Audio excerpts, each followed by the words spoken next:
Hey, did your mage character recently go through a slump and decide to become completely yoked? Does the thought of using a component pouch to cast spells give you such a headache you instead learn to channel magic by doing a perfect lat spread? Well, congratulations! You might be a wild magic barbarian. But what is a wild magic barbarian? Well, grab some whey protein, map out your macros, and ask the wizard to cast some graviturgy on the barbell as we unleash the uncontrollable destructive magic of gains.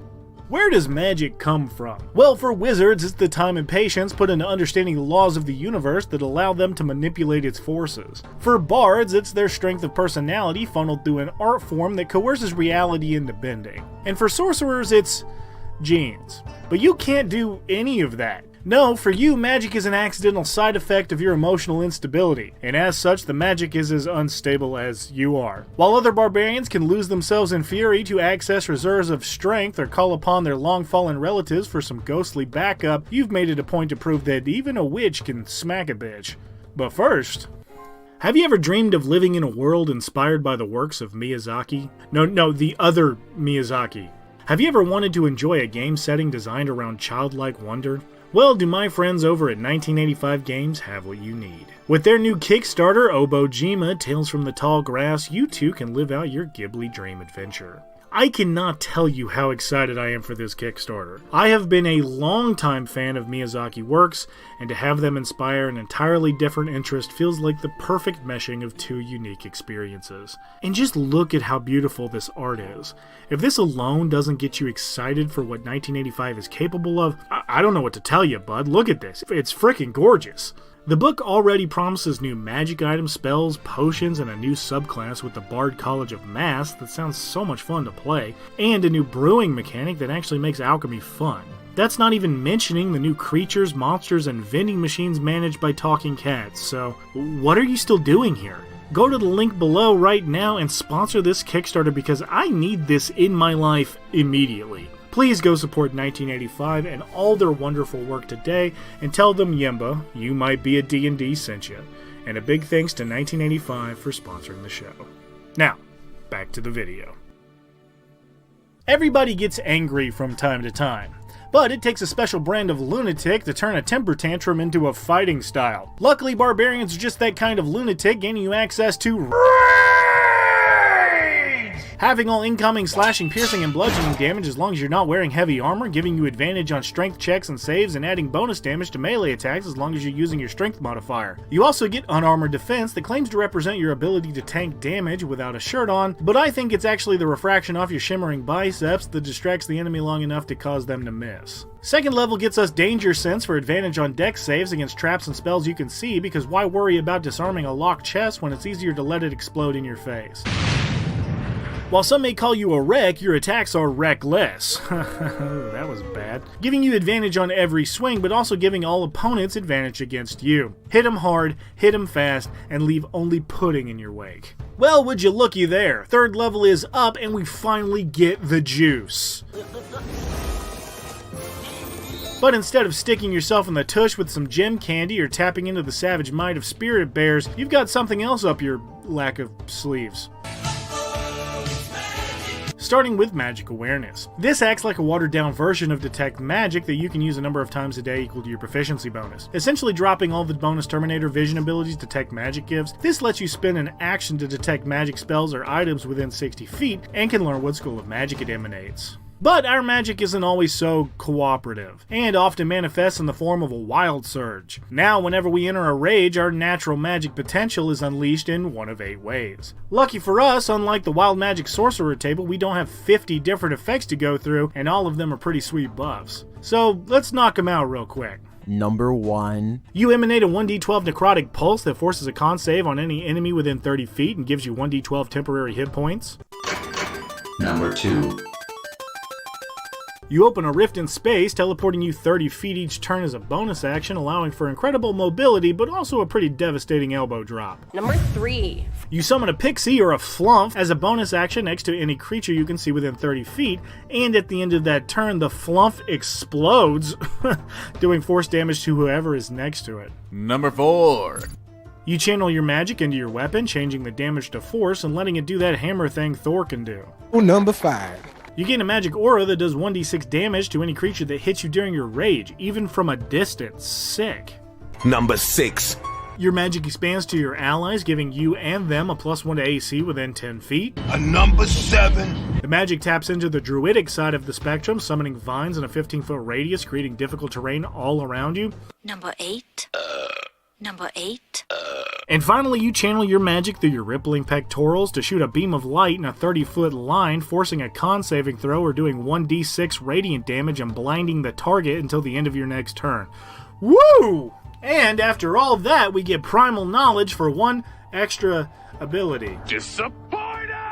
5th level gets us extra attack, but also increases your speed by 10 feet, because who needs magic when you've got glutes like these? But who says being wild is selfish? Because at 6th level, you can share your magic potential to bolster your allies, either giving them a D3 to attack rolls or ability checks for 10 minutes, or rolling your own D3 and restoring an ally's spell slot equal to the number rolled. This may seem a little complicated, but the hardest part is actually just finding someone to sell you a D3. 7th level gets us advantage on initiative rolls, and you can't be surprised as long as you use your first turn to enter a rage, and instinctive pounce, letting you move half your speed as part of that bonus action. 9th level makes those criticals extra juicy with an additional weapon die, and don't forget to be relentlessly attacking to double your chances of critting. But 10th level gets us unstable backlash. Now, as a reaction after we're hit with an attack or fail a save, we can re-roll our wild magic ability for something better. Being able to rein in your wild surge sum is great, but that means we have to change the name, and unfortunately mild surge just doesn't have the same ring to it. We also get another bonus proficiency at this level, but who cares about that? We just got relentless rage. Not only are we an unflappable powerhouse, switching our magical abilities at the drop of a hat,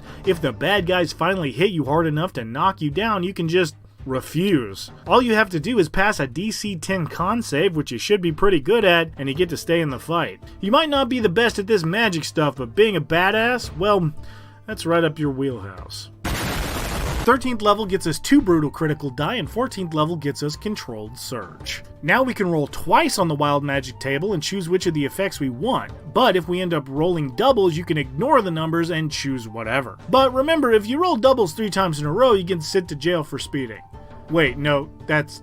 Anyway, 15th level makes our rage so potent that nothing can stop it unless we fall unconscious or we choose to end it, which works so incredibly well with our wild magic table, letting us keep those effects going as long as your rage is up. So if you need to cross a large gap, you can rage and then try rolling for the teleport ability, or if you want to freak somebody out, you can go for the flump thing. But it may take you a few rolls to get there, so just remember to have a teammate punch you in the face until you reroll whatever you want. 17th level gets our 3rd and final brutal critical die, and 18th level gets us indomitable might, so you can never roll below your strength score on an ability check. But Primal Champion will always be one of my favorite level 20 capstones. This level automatically increases your strength and constitution score by 4 points each, even breaking the ability cap to a max of 24. While constitution is a much needed ability score in this game, strength doesn't get enough love in my opinion, so it's nice to see it here. So is the wild magic barbarian really that wild? Yeah, and it's dope as hell. While the wild magic sorcerer seems like an obvious comparison to our Barbie boy, they really couldn't be more different. Not only is this wild magic table something that works actively with the barbarian's other abilities instead of feeling like something looming in the background, the simplicity of the barbarian class allows for the wild surges to take center stage. In fact, I think our wild magic sorcerer could learn a thing or two from the wild magic barbarian. At the very least, our table isn't going to accidentally blow the party into a pile of ash. But what does it feel like to play this subclass? Well, the main complaints with the martial classes are the samey feeling most encounters have. Luckily, the Wild Surge table adds just enough spice without making things overly complicated, and the think on your feet attitude this sum seems to be going for really shines in these moments. This continues to shine as you level up, especially with Persistent Rage, where you can keep one of these abilities going all day if you need to.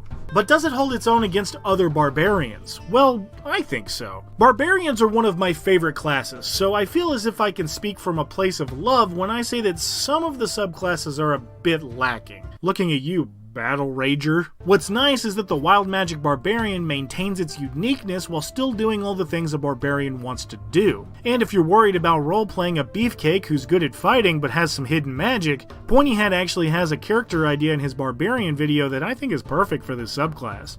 And if you've never heard of Pointy Hat, I just feel bad for you, bro. Antonio's the man. But if you've done enough pull-ups, your biceps become supernatural, you give off so much himbo energy it actually manifests as witchcraft, and avoid actually confronting the underlying causes of your emotional outbursts with a trained professional because being able to teleport while having a hissy fit is just too damn fun, guess what? You might be a wild magic barbarian.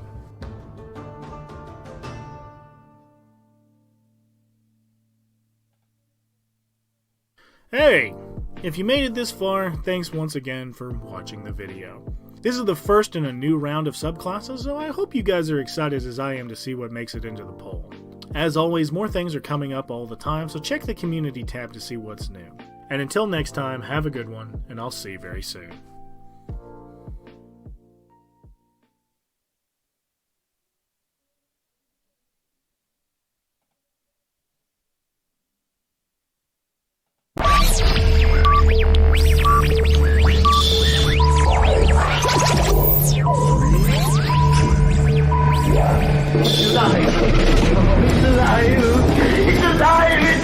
You know who this is? No, who is this? Toto? I have a feeling we're not in Kansas anymore. Where we're going, we don't need roads.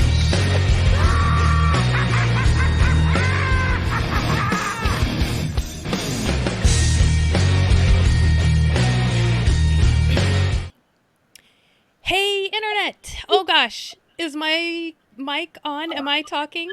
Okay. Oh All of a wait, sudden, that's me. Oh, I had the sound on because I wanted to watch the intro. right? We have good music, Oh. folks. Yeah.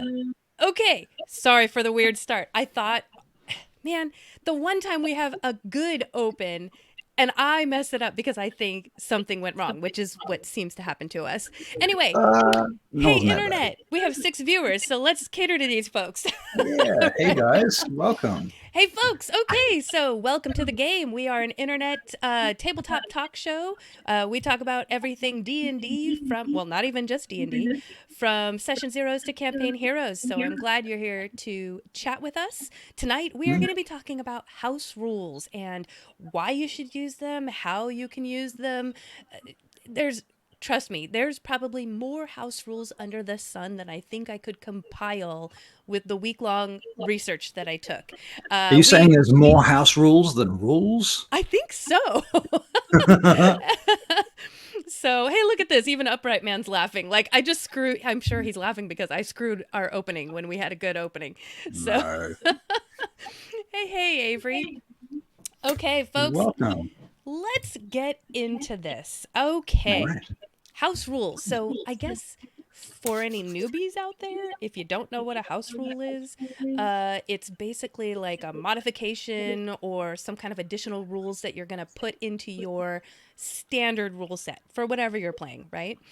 Yeah, whether that's D&D or Vampire the Masquerade Exactly. or I don't know, some We're other not lesser just game. D&D here. But the other thing is it's going to vary from like group to group, right? Like the house rules you have in your games, Russell, may not be the same house rules that I have, or Right, the same that's house rules that my DM right. has. So They're different in every house. thus, I know, right? the Is that name.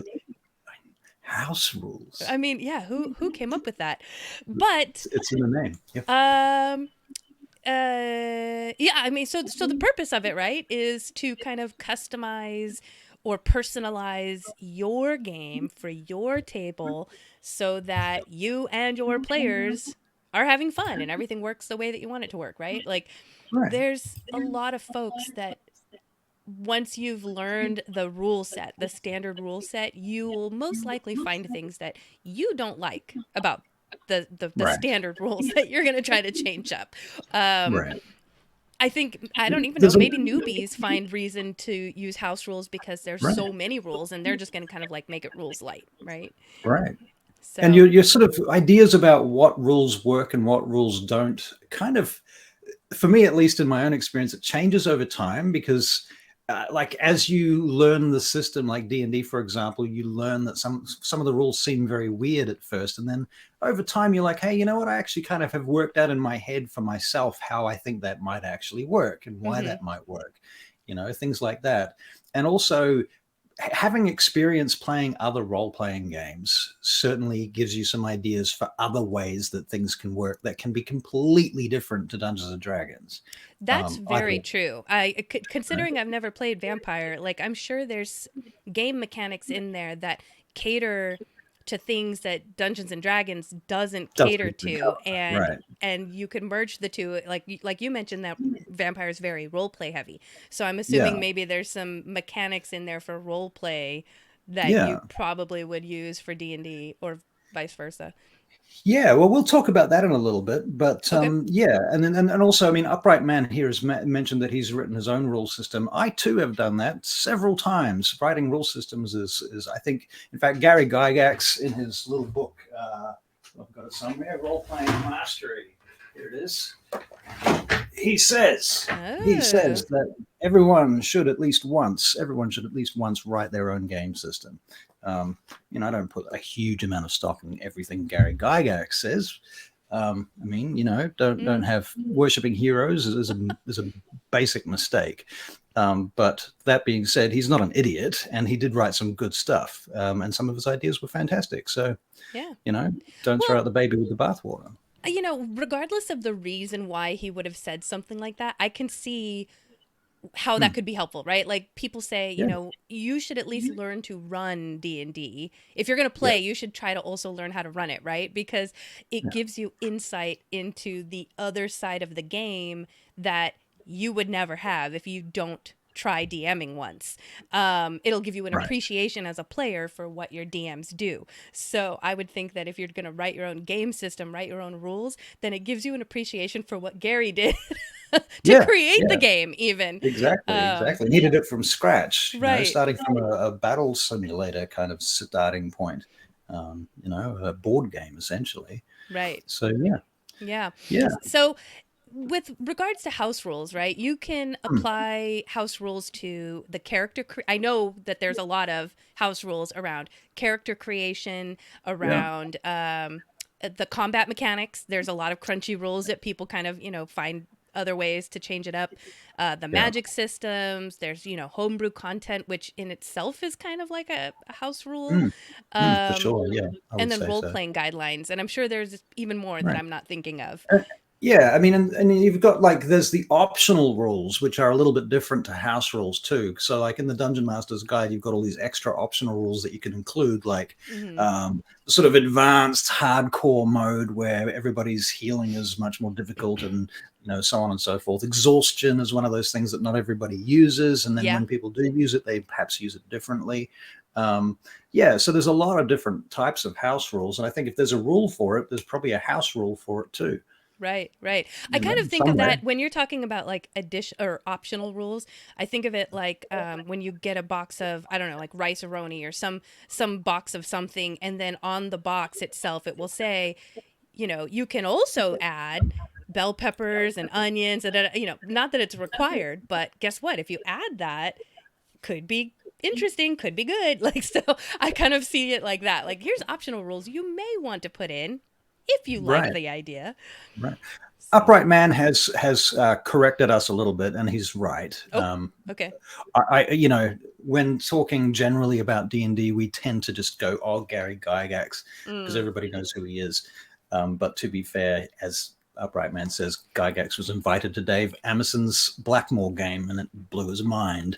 So that's, to be fair, that's more accurate. But still, we did market and sell it, and somehow managed to get his name on the front cover of everything. So I don't know. I wasn't there. I can't truly comment, but and also we have Luke Gygax coming on the show at some point in the distant future. Who knows?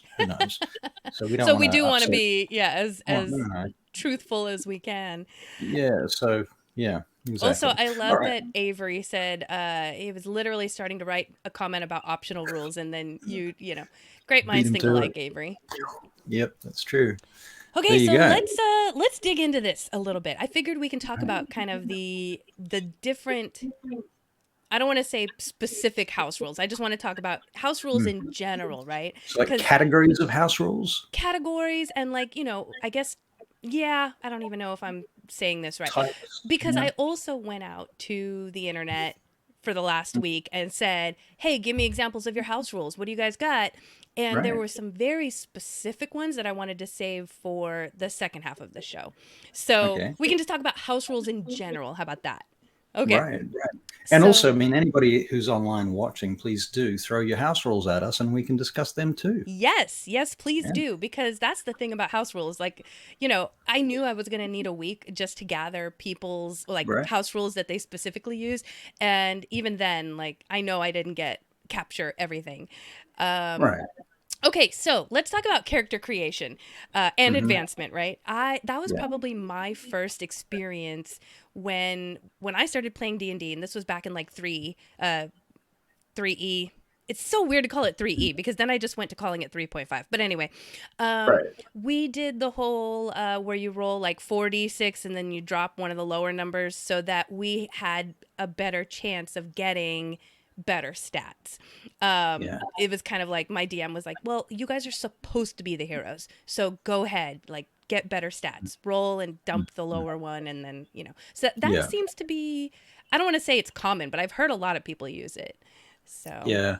Well, I mean, look, the thing is, I used to play when I was like 12 in Papua New Guinea back in 1987, 1986. I think I started this, 6, 7.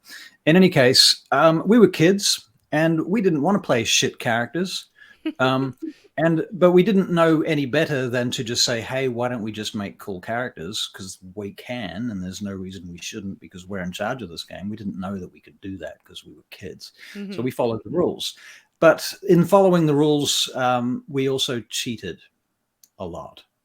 okay. And I have to say, I was not the greatest culprit here. I had friends that really cheated. It was like, oh, because the thing is, in second and first edition, you used to roll your strength, for example, with 3d6, right? Mm-hmm. And you'd be amazed how many times my friends had 18 strength, 18 in every other stat. It was like, really? Wow, you did that. Amazing. You did that again, and then you'd roll a D percentile after that for strength. So you'd have like a 18, 100 strength. And it's like the chances of this were ludicrously low, but yet certain particular friends of mine happened to have these stats on almost every character sheet that they produced and brought to the table. So, I guess it just encouraged cheating, which is kind of bad. That's not really, wouldn't it just be better to make a game that makes everybody happy to begin with so that the players feel comfortable with their characters and they get to play the characters they want to play instead of feeling kind of muted or neutered or emasculated, even if if that applies to you. It might not. Right. So yeah, that's just a side segue. But Yeah, well, I mean, yeah, it's nice to see how it kind of applies to other rule sets and stuff. yeah. Yeah, so character creation and advancement. The other thing, I've played in games where they've said, well, you can't play an orc and you can't play an elf because those don't exist in my world, or Right, for whatever reason. So there's those Right. kinds of limitations. Right. So restrictions and limitations. Right, you Right. can only play To be certain fair- classes because for whatever reason. Right. I mean, to be fair, some of those restrictions are within the rules themselves. You don't actually have to Right. create house rules for those, although making new classes and things, as you said before, like homebrew stuff, that's technically house rules. Right. So Okay, so Anya, hey Anya, how you doing? That's somebody I know. But she said, beware the random comments; they may become game canon. That I have actually. I don't know if that's necessarily a house rule, but yes, I have come across that in the games that I run, where sometimes they say something and they think they're joking, and then I go, oh, I kind of like that. They don't know it yet, but that's gonna happen. So.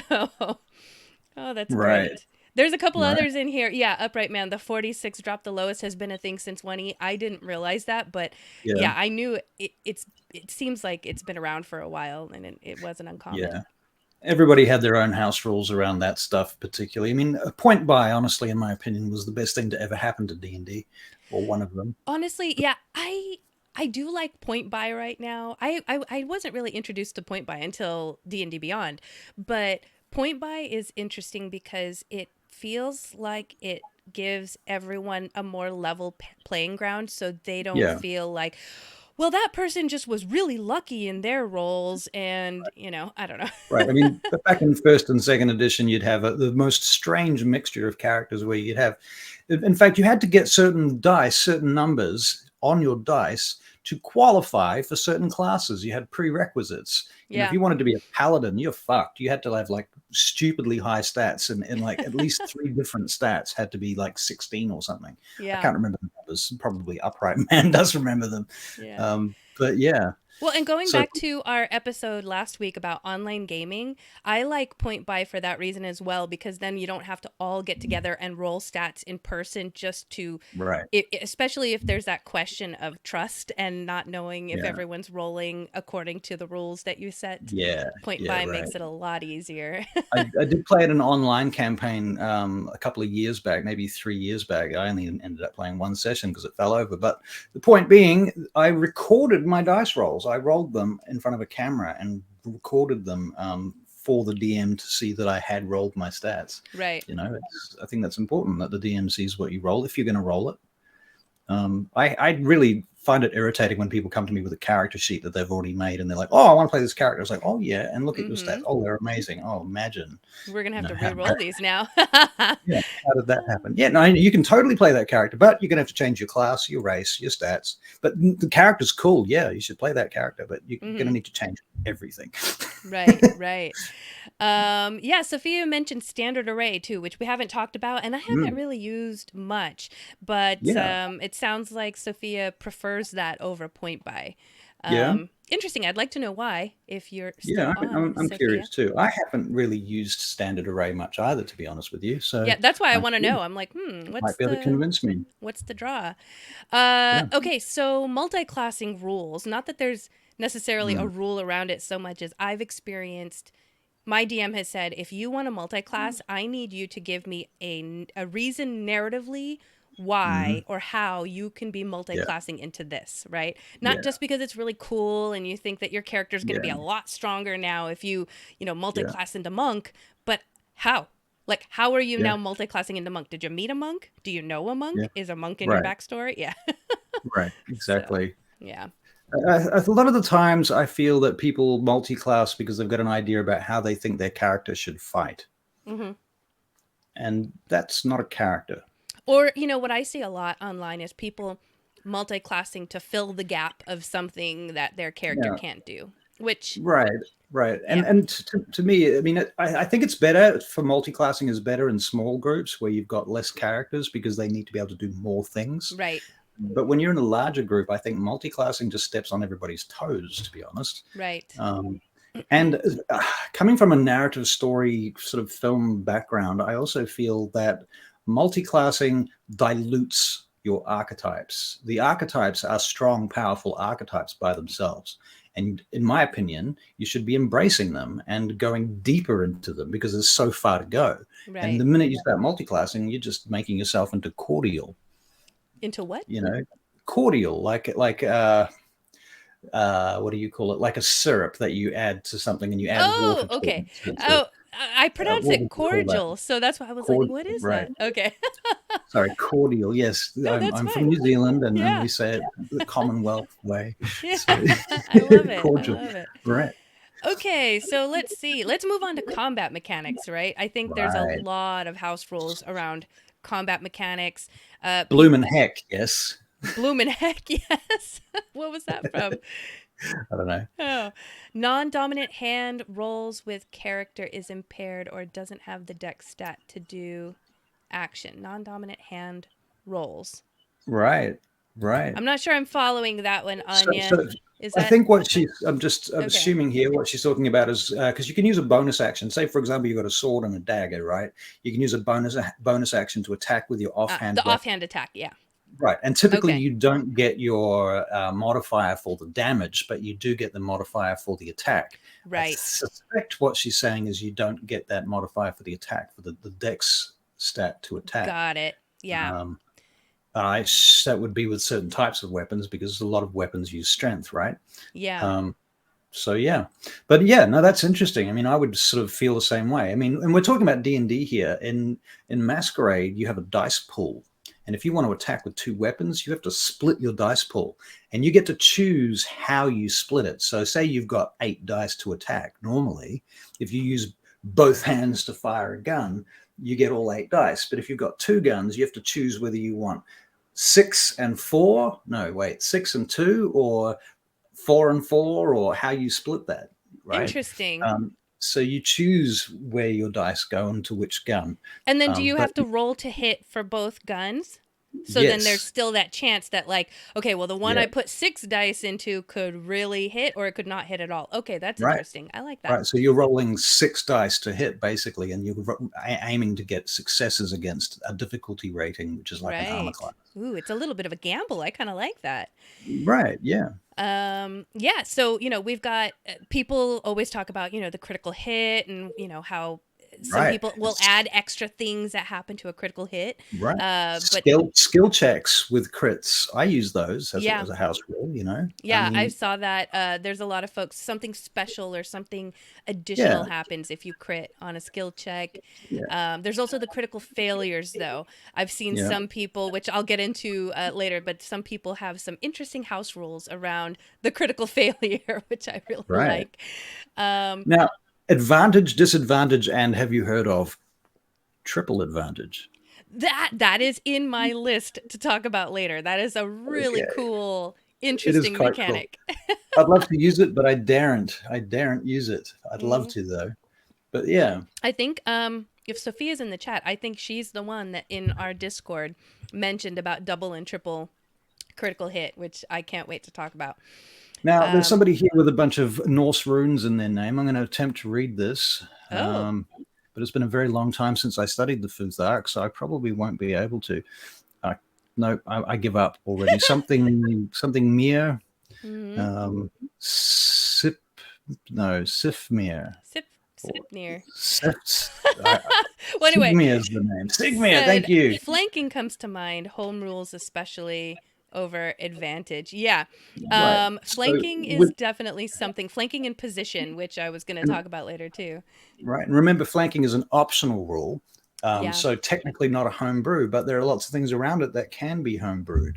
Right. So yeah. Yeah. Oh, Sophia's DM uses triple crits. Wow. Crikey. Yeah. Lots of engagement in the chat tonight, folks. I love it. Yeah. Sigmir's the name. Awesome. Okay, Thank you, so Sigmir. thank you. Let's see. So we were talking about combat mechanics, critical hit, critical failures. Oh, changes in the initiative system. I've seen some Right. people do kind of like groupings of initiative instead of, Yep. yeah. We've talked Yep. about flanking or cover, and then the positioning for flanking. I know my Yep. DM is very particular about that. Adjusted rules for grappling and shoving, which I find interesting. I don't know, 5e, I think. Well, yeah. Well, 5e yeah, I mean, handles that the funny okay, thing I think. is, so here's a homebrew rule that I would like to use, but I've again never had the chance to do it because I as a professional DM, I tend to have to stick to the raw rules because you get people from lots of different backgrounds and they want consistency. So from my point of view, I have to be fairly consistent. But if it was a game that I was running for myself, I would change the rules regarding like shoving and grappling and stuff because I think you need to have a hit roll. You have to grab someone, Right. and that's at least as difficult as punching them. Right. You know, so to grab someone, you should have to make a hit roll, and then there should be the whole grapple check after that. I think that would be more reasonable and fair, but Yeah. it is what it is. I don't know. See, and I guess it might be because my character was from 3.5 and then we changed over to 5e. So I don't know if my DM built in some extra mechanics, but because I'm a double chain wielder, I have some grapple mechanics that are very specific for my chains, and I do have to hit first. I have to roll to hit first. Right. Yeah, Yeah, and interesting. certainly there are monsters that have that mechanic too. You know, Yeah. there's lots of creatures that have those mechanics. But the standard grapple rules and shove rules, you just make a athletics check, contested. Yeah. You know. Alternative rules for death saving throws. This is a big Oh one. yes. You know, whether the DM rolls behind the screen or Yeah, I do there's that so if many I can. there's so many little different rules. I want to get into that too for the death saving throws. We'll Do get you want in- to talk about that now, or are we going back to that? No, I think I want to go back to that because there's a lot. We could get carried away with that.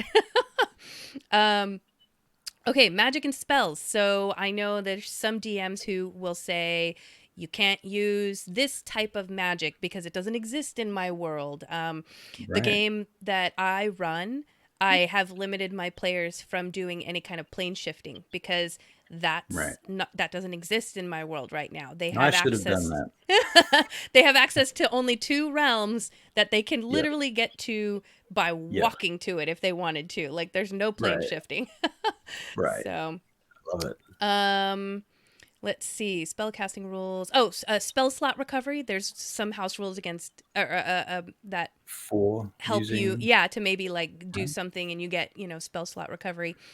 Additional Right. schools of magic, spellcasting traditions, adjusted And rules for again, scrolls.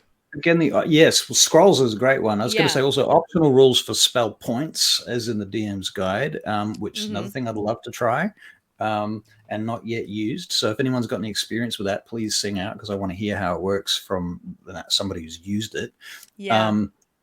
And it's depending on the world, you can have all sorts of rules too. Like for example, in my world, Sidarial, there are kind of wild magic zones where things are more or less likely to be kind of affected by wild magic from the fact that there are 2 suns and 7 moons, and they've all got these Ooh. astrological effects that happen. And so I've actually made tables. I rarely use them because I have to pull them out and make them work, but there are effects that can happen depending on where you are in the world. So those kind of house rules that are tied to specific locations or worlds or what have you, Mm-hmm. certainly a thing there. Yeah. Yeah. I was going to say, I'm not sure if I'm thinking about the same thing because you said spell points, which is different. I think my brain went to skill points, which was like in 3 and 3.5, where you could purchase your skills with points when you leveled up, which is different than what you're thinking, right? Skill points. What? Sorry. You were asking about spell points and if somebody had Right. mechanics for that, right? That's different. Okay. I was just letting you Yeah. know. I thought I had an answer for you and then I went, "Oh, no, you're talking about Nope. something different." Something different. Yep. Which, by No, the that's way, fair. skill points, that is something I have seen in house rules because I think a lot of DMs that really liked that mechanic in 3 and 3.5 have tried to figure out how to carry it over to 5e because they liked I the don't even know what idea. they are. Oh, What a skill. so That's when you right. level up, you get a Yeah. certain amount of points. And then there Yeah. was a table, and then depending on your class and maybe even race, I'm not sure, but there was like this whole table where certain skills, let's say, cost like 1 point or 2 points, if Hmm. depending on like if I'm a rogue and I want Right. to So you're buying skills. right, and if I want Right. to upgrade my skill for stealthing, it would cost less than if I was a Yeah. paladin trying Right. to So upgrade this that is skill. exactly how vampire works, Okay. except that your character creation starts that way, and there's no dice rolling, and your stats are purchased from the very beginning. Everything works like that, and it's your clan Right. that makes the difference as to which ones are cheaper and more expensive. Right. So I, Yeah. I I actually really liked that as well because it feels Yeah. to me that felt like Final Fantasy. That felt like Right. a very customizing Hmm. way Yeah. to upgrade everything. But I think because it was a little crunchy, they just did away with it in 5e. Right. So, Yeah. Well, I mean, it is and it isn't crunchy in a way. I mean, I guess it depends how it's presented. right. Um, but yeah, no, that makes sense. I think also 5e was trying to get back to a sense of the sort of D&D franchise. I feel they're trying to Hmm. sell Dungeons and Dragons, and that is a thing that has a lot of baggage that goes with it. A lot of it goes back to the 60s and 70s, and the ideas that were permeated, around the place then. Right. So they have to maintain certain things like spell slots, for example, are honestly the dumbest fucking idea in the world. I don't know why they thought that was a cool idea, but they have to use them because Hmm. without them, it's not D&D, it's something else. Right. You know, Right. I'm amazed they got past THACO actually. To hit armor class 0, they discarded that, and I'm kind of surprised because that felt like that was part of the system that could never be changed. So maybe they are slowly altering D&D over time. Right. And They just have before, to. It's like the general public is in a cold pot of water that they're going to slowly turn the heat up on, and we won't know the difference. It's just going to take some time. eventually the frog will be boiled. Right. You wake up one day and you're playing Marvel superheroes and go, well, hang on, how did we get here? We're going to be playing Barbie D&D, which is what I've Right. seen some people talking about. Let's see. Spell components was a big one. I know a I'm lot of getting DMs. Huh? Just looking at the live feed, it seemed to have cut for a moment there, but it seems to be kind of back and crunching. Oh, I don't know if interesting. that's a thing, but yeah. I haven't heard anything from anyone, so You didn't let us see any know if we're difference? having Okay, issues on let the us feed. know if we're having any issues. Yeah, it could just be my feed. Mm. Cool. Please continue. But spell components is a big one that I know some Yeah. DMs don't want to keep track of, or the players don't want to keep track of. Yeah. My DM doesn't care about spell components unless there's a monetary value attached, and then yes, he's Yeah. going to require them, and we have to keep track Same. of it. Yeah. Same. Yeah. Let's see, equipment and gear, kind of the same thing. Like some people have house rules against like tracking your arrows and your bolts. You got to go collect them. You got to go buy more. Some people just don't want to deal with it, and they don't track that at all.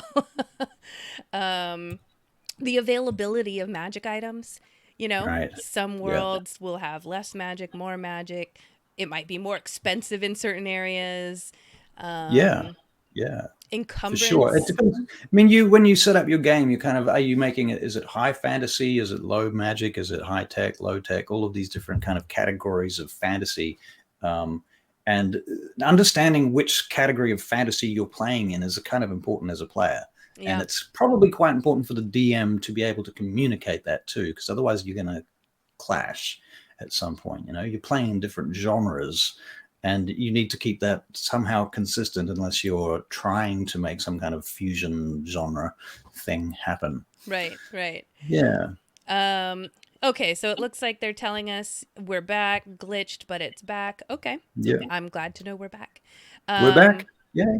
How many items you're allowed to attune to? Oh, that's Right. interesting. I have not heard about any house rules there, but I know it is kind of a pain point for some folks, especially like, for example, in the world that I run, I made the mistake of starting it out as a high magic world. So now we're in the power creep area because everybody's level 15 and they're complaining that they can only attune to 3 things.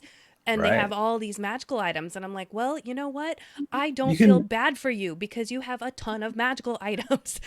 Yeah, right. And you can reattune them. You don't have to, Right. It just means, what it comes down to is you now have to plan. Right. That's the thing. You have to choose what you're going to take with you. Yeah. Like my game that Avery is in, for example, what are they called? Sunfall. Well, actually, Burning Path is the other one, where they have shit tons of magic items, and they keep picking up magic items, and a lot of them are the same magic items, but they sort of don't know what to do with them all. So they've kind of split them up among the party the best they can, and then they've started a rebellion. So I assume they're going to start giving them away to some of the members of the rebellion and selling some of them and studying other ones and so on. But you can only attune to so many at a time. So it's very much a case of you've got this arsenal, but which loadout are you going to take with you on this mission? Right. That's kind of the question. So it's more about loadouts than having attunement slots, I guess. And there are ways too. You could homebrew a magic item that allowed you to attune to more magic items if you wanted to. Well, there is a feat, at least in 5e, there is a feat you can take that will allow you to attune to, I can't remember if it's 4 or 5 items. Right. I think or maybe it's a feat where you can just keep taking it, so then you can attune to an additional. I can't quite remember exactly, but there's a feat for that. So again, like when my players go, I have all these magic items, and I'm like, well, yeah, you have all these magic items, and I don't feel bad because there's ways around that. Right. So, what are the house rules? I just remembered another one was going back to crits for a minute, where if you crit, you automatically do the most maximum damage. Yep. For example, that's one I saw too, which I don't think I've ever used, but No. I kind of like it. I kind of like it. I mean, because the thing is, oftentimes someone rolls a natural 20, we're all woohoo, and then you roll ones for damage. Roll ones for damage, and like, oh, for fuck's sake, I could have done more damage with a normal hit. So having something like that, it's not a bad idea. Yeah. Yeah, you're right. I think because that just kind of kills the moment, right? Kills the Yeah, immersion when you've got a nat 20 and then you're like, ugh, my second hit did better than that hit. yeah, Um, yeah. Right. let's see. Oh, did we talk? I think I just brought up encumbrance, but that's a big one, I Yeah, think. Um, yeah. I feel like a Well, lot of DMs now don't want to keep track of encumbrance. for me personally, I think we talked about this in the traveling episode, where, like, for me personally, encumbrance is something that I don't typically use unless we're doing a story that is where it's important. Some sort of you're surviving in the desert for 3 months as you cross this enormous desert, or Hmm. maybe 3 weeks is more reasonable. But in any case, if you're in a situation where you have to survive and you've only got so many provisions, that's when it counts. It's the same Right. with arrows, actually, and ammunition. In Vampire the Masquerade, I do not keep track of ammunition. Instead, what I do is every now and again, I make a secret check to see whether somebody's run out of ammunition. It's Mm. just that. It's just you check to see if they've run out. You don't keep track of it. You just make a check every now and again to see if it stops. If I kind it's of like that. That's kind of like a mid. I like that, a midpoint between having to right. track and just not tracking at all. I think that's a good Yeah, idea. yeah. Especially when people make like critical failures or something, when they're using firearms, you just run out of ammunition and you didn't realize. You could do that in D&D with bows. You reach back for another arrow and find there's nothing there. Yeah. That's what happens when you roll a natural one, perhaps on a bow attack, Right. for I've example. started. If you're doing D&D Beyond, yeah, I don't know if this is something that you want to do, but what I've been doing for the gunslinger that's at my table is, and I do this a lot because I homebrew a lot of the guns and things that he will Right, either find or make, because it's not right, like there's a lot of them in my world, but right. if it's like a 6-shooter that he picks up, I will create it in D&D Beyond where there's 6 charges so that he Right. has something to check off To and check. keeps Right. track of the ammunition that way. Right. Um, Right. Because they are like spells, really, aren't they? That right. makes a lot So of sense. that's just a little tip. If you use D&D Beyond, I've found it to be helpful. If you're Right. tracking ammunition, I'm sure you can do that with bolts and arrows too. I don't know. We haven't done it with bolts Yeah, and arrows. that makes Um, sense there. hey, so Sigmir says this is cool. I like it. Or that is cool. What is this? It must be, maybe he's responding to one of the other comments. But I'm glad you're enjoying it. I like Upright's man's answer to this, actually. The dice in a bag as arrows in your quiver. It does presuppose that your players have a lot of Oh, dice. So, there's that. But that most is, players have a lot of dice, to be I fair. like So that I because think yeah, that's a it's a great idea. tactical or what's the word I'm thinking of? Not tactical. Tactile. Tangible. Tactile. Tactile. Yeah, Yeah. I love Yeah. that. That's a great idea, Upright. I might have to steal that. Yeah. Thank you. Okay, so back to, let's see, we were talking about equipment and gear. Oh, role playing and social interaction. So, Right. like you said, Russell, and I'm sure this is because vampire is very role play heavy, but you're always in character all Right. the time, right? That's Right. something Well, that, so we have a homebrew rule yeah, for that, which is this: the T for timeout. Right. I use it in Vampire. I stole it from Vampire. It's actually part of the live action roleplay rules for Vampire the Masquerade. right. Um, and there's a few other rules in there too that are pretty cool, but we'll get back to those. So T for timeout. If you do not do this symbol, then everything that you say is in character, and I will use it against you. Yeah. If you start talking about whatever, if it's off class, off theme, off mood, off tone, I'm going to do something equally annoying and drop a refrigerator on your head.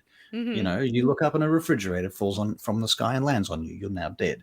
Of course, that's never serious, but I mean, you've got to keep it light. But these things encourage players to stay in character. I do not enforce them very hard. Right. But once you give this to players as a tool, you'd be amazed how often they do use it. And it really does encourage role playing and gets them to stay in character. If you make the default play style in character, Yeah. then they tend to be in character more of the time than not, Right. which is great. Yeah, that's we have a similar thing in the game that I play in. And maybe it's just because we know each other so well because we've been friends for a very long time, so we know each other very well. But when we're speaking in character at the table, even if we're whispering to each other in game, but if we're in character, then the DM has the right to like roll to see if the NPC hears it, and if the NPC hears it, Yeah. like there's there's consequences. Yeah. Should be. So the only time we can get away with things is where we have to say, okay, out of character, and then we can Yeah. talk. Otherwise, it Yeah. will all be held against us. Yeah, no, and that's great. That's how Yeah. it should be, in my opinion, personally. You know, not everyone plays like that, but Mm-hmm. and you know, not everybody has fun playing like that either. To be fair, you know, there are certain people with certain personality styles that just doesn't gel with. They like to play in third person. My character says this, my character does that, Right. and that's fine. And Matt Colville's got a great video on that where he talks about this exact thing. And he's essentially, his conclusion is, as long as what you say your character does is in character for your character, then it's totally reasonable and perfectly fine. Right. And I agree, you know, but it doesn't matter what the mode of delivery is, but it's a different style, and different tables have different house rules, you know, Yeah. kind of relating to that stuff. Yeah. I got a bunch of ideas about experience points. We can get back to that perhaps after the break, I guess. Okay, sure, yeah. And then there's modified rules for downtime activities. We had that whole episode on downtime activities, and like crafting became a big thing, and how there's not really, I don't think there is any official rule set for crafting. But like I have a player who has a blacksmithing in his background, and he wants to spend time trying to create weapons or armor during his downtime. So I had to kind of work on that. And my gunslinger wants to try to create his own ammo, because it's not like it's a big thing in the world where people are selling ammo. And so I had to kind of create rules around that. So here's another fun house rule for combat. Yeah. This is how long you've got to make your fucking action. The decision, right? Make a decision, do it. You've got this long before time runs out. If you falter, if you fail, you lose your action, basically. Yeah. And you know, it's remarkable. As soon as you hold that up, everybody remarkably suddenly knows exactly what they're going to do. Know exactly what they're going to do. All of a sudden, I don't think I've ever had the timer actually run out. Yeah.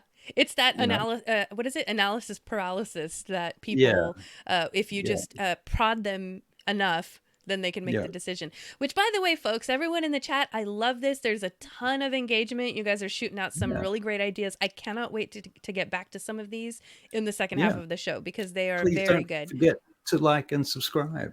Yes, actually, let's do that real quick. I mean, we're not ready for the break just yet, but yes, if you're liking this, make sure you share. I'm looking over here at the chat when I should be looking at the camera. Sorry, folks. But yes, if you're liking what we're talking about, share with your friends, and don't forget to like and subscribe wherever you're finding us. All right. Back to the regularly scheduled program. I had a few other miscellaneous, or like you said, additional house rules. Some people have rules for resting. I saw something where, I think it was for like a hardcore game, where they said short rests are now 8 hours and long rests are like up to a week or something like that. Right. And there's a whole reason for that. Yeah. So, well, because I mean, in D&D right now, the way it stands, you can sit down and have a little cup of tea and a cigarette, and next thing you know, your mortal wounds have healed. Right. Hit dice. I'm like, I'm gonna sit down for an hour and be all the way back to that gash on my chest gone. And the only way you can explain that is to say, well, maybe your hit points are really just your willpower or your will to live kind of points. They're not really. It certainly doesn't reflect meat or flesh. You know, that's for sure. So yeah. Okay. Yeah. So HP recovery is a big part of that. Hero points, inspiration. There's lots of stuff around that. Oh gosh, I didn't even. Yeah, I have a whole bunch of stuff about inspiration for the second part, but you're right, it's not even here in the first part list. But there's so many ways people use inspiration in their games. Yeah. How to handle surprise and ambushes. I know people have different rules around that, like who gets to go first. Is it the whole group? Is it this one person? Initiative kind of plays a part in that. Yeah. Well, actually, okay, so initiative, if we can go back to that, I've got a little thing I want to add there. Yeah. Okay, so in D&D, you've got a very strict initiative system, really. Everyone rolls for initiative. They add their modifiers. You work out a list. There's lots of different ways that you can keep track of that. It's always painful to be honest. Right. But it's doable, and we get good at it. So that's the thing. My current system is to write down a list from 25 down to 0, and then just add names to that list. And if they double up, I kind of jiggery pokery it a little bit. In Vampire the Masquerade, I don't even use initiative. It is a rule in Masquerade, but Masquerade's also got rules that say if you don't like the rules, change them. So just do whatever you want, basically. So I do. So I don't really use initiative at all. And instead, the squeaky wheel gets the oil, pretty much. If you've got something you want to do, you're going to do it now.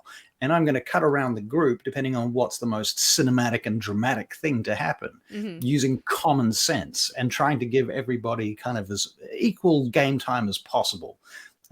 It's not perfect, but it's much more cinematic, and it's much more exciting, and it keeps the pace up way higher. And everyone has, in my opinion, overall more fun doing it that way. Right. And I've tried this in D&D, and remarkably, it works.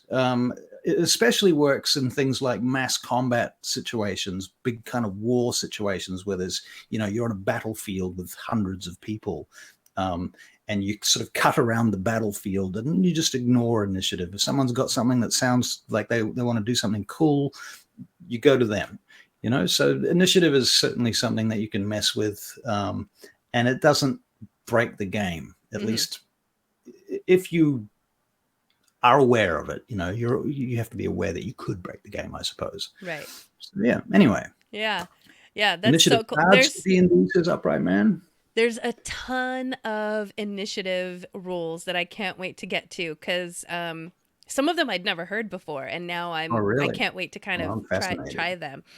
I use D&D Beyond, so that's got all the initiative tools I need. But right, that's true. Still. Yeah, I have I'm just gonna sidetrack real quick, because I have a really hard time using that encounter. What is it? It's an encounter builder. The encounter builder.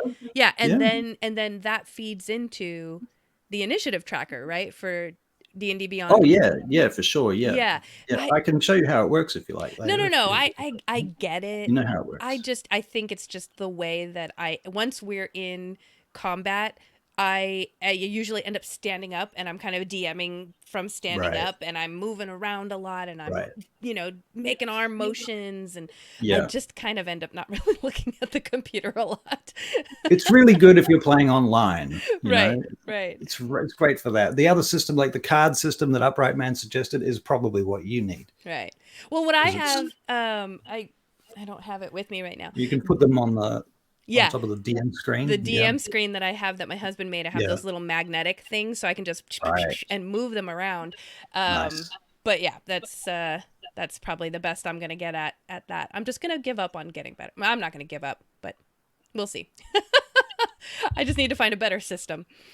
Okay, so I think that is it. Other than like rules that are very specific to your campaign, the setting and the themes, like we talked about, if there's no orcs in your world, then you're going to have a house rule that there's no orcs and things like that.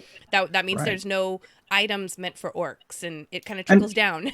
So on the topic of house rules, and you just sort of triggered a thought there, which was you come across certain players who want to know what your house rules are, and if they don't like one of them, they might not play with you. Yeah.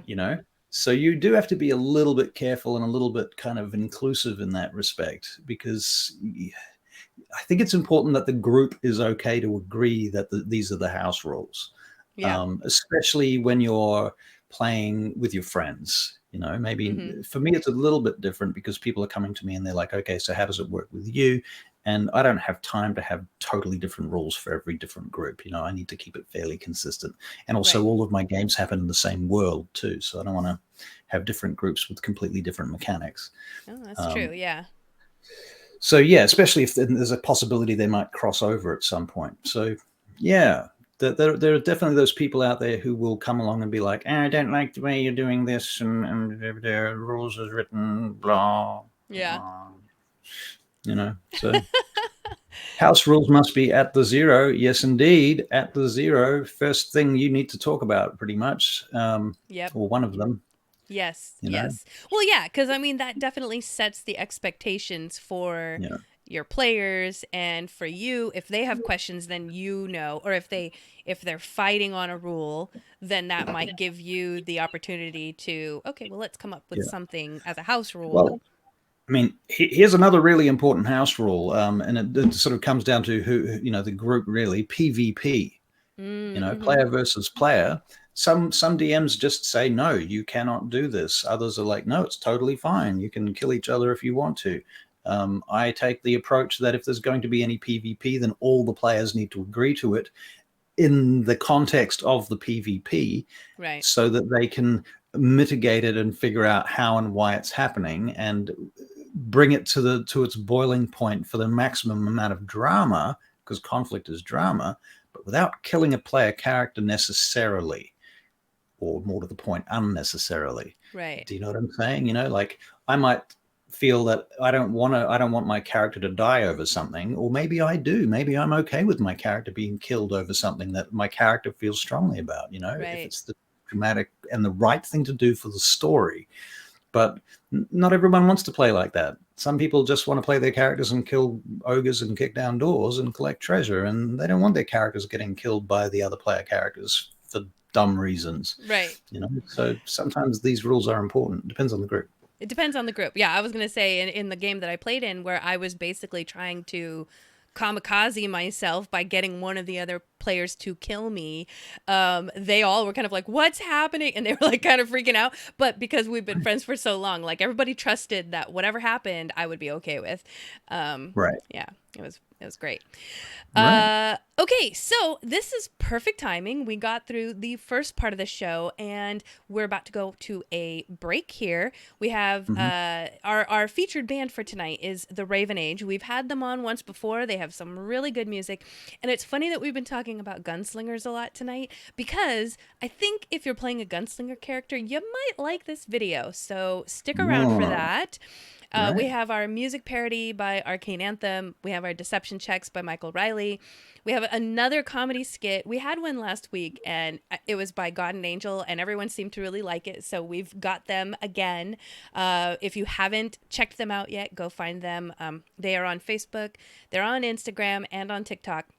This is going to be epic. This is going to be really epic. But yeah, find them on Instagram and TikTok. That's where they, I guess, engage the most. So they are at God_N_Angel on those platforms. And then we have another bad lip reading. I think I forgot to look at the very end of the break. But so it's a little bit of a hefty break. However, folks, you're going to want to stick around, because when we come back, we are going to be talking about house rules again. And now we're going to be getting into the nitty gritty. I'm going to be going through every one of these comments in the chat, picking out some of these house rules, and I have a bunch that I've collected from folks over the week. So we're going to get into some really interesting stuff. And if you are looking for ideas for house rules, this is the section of the show that you're going to want to watch. If you've got friends who you think are going to be interested, let them know now so they can join during the break and hear what we're talking about. All right. And as always, like, share, subscribe wherever you're finding us. All right. We'll see you soon. We will see you soon, folks. Don't go away. Be right back. Yes.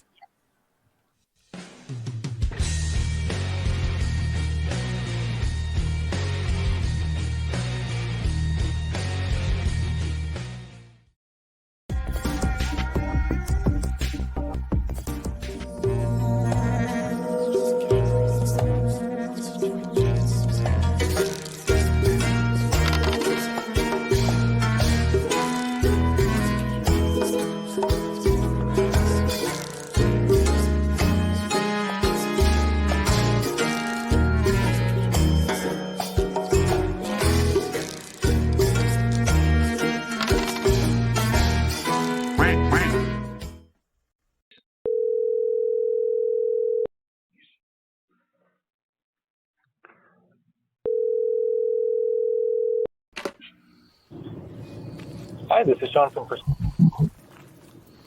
Hello, can you hear me okay? Hello? Yeah. Who am I speaking to? Yes, hello. This is Lord Aldor, and I'm looking for a personal trainer. Great. Good. Are you in Ventura, Camarillo, or Moore Park?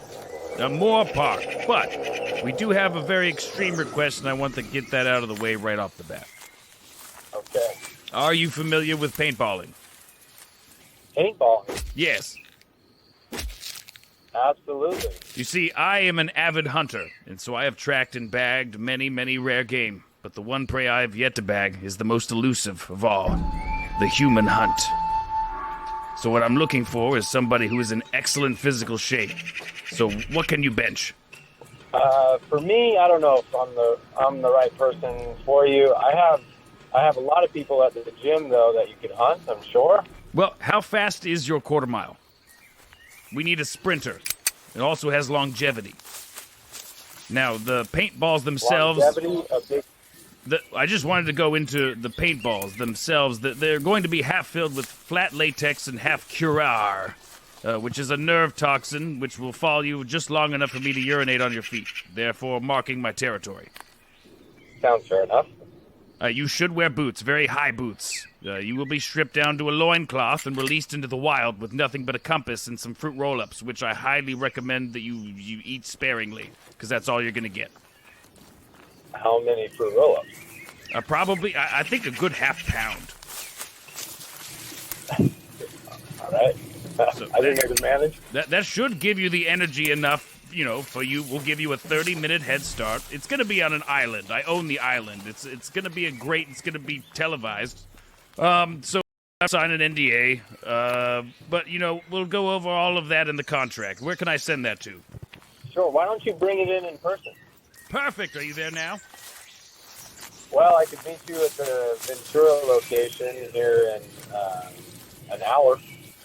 And can I get your name? Yes, again? it's Lord Aldor. Aldor. Perfect. Thank you. Goodbye. Right on. Hello there, adventurer. I see your interest in the vast wealth of knowledge I've acquired and stored over the years. That's fantastic. Come in, out of the sand and the sun. Take a look around. It's not every day such an interesting and willing group of guests stumble upon my library. Feel free to explore. It's been years since the last group came through here, and they looked much less promising than you. I'm sure you'll find all sorts of interesting things, if you know where to look. But be warned, this library holds more than just books and scrolls, and only the worthy are allowed to leave with the knowledge that they find. So I suppose the real question is, do you have what it takes to impress me? Explore Leto's library and more from the world of Eneron when you back the Dungeon Studios Kickstarter. Sign up for our mailing list to be sure that you're not going to miss any of our upcoming content. Why are you always making me climb in the smallest of places? Well, Jerry, this is the best way to get to the podcast that we need to steal this week. It's always like we do every week on Mondays. Mondays, every Monday. Yeah, religiously. Sometimes I wish we could just walk through the door, but yeah. Every Monday on where do they find it? On Spotify, Apple, anywhere you can find podcasts. That's Sorry, where we are. I get so hot in these vents. I think they have the heater on. Oh, Jeremy, don't move. Oh, wait. Michael and Jeremy steal your podcast every Monday wherever you get your podcasts and stuff. We're going to take your podcast and we're going to do it better, faster, stronger, hornier. Yes. In an hour. Or more. Sometimes.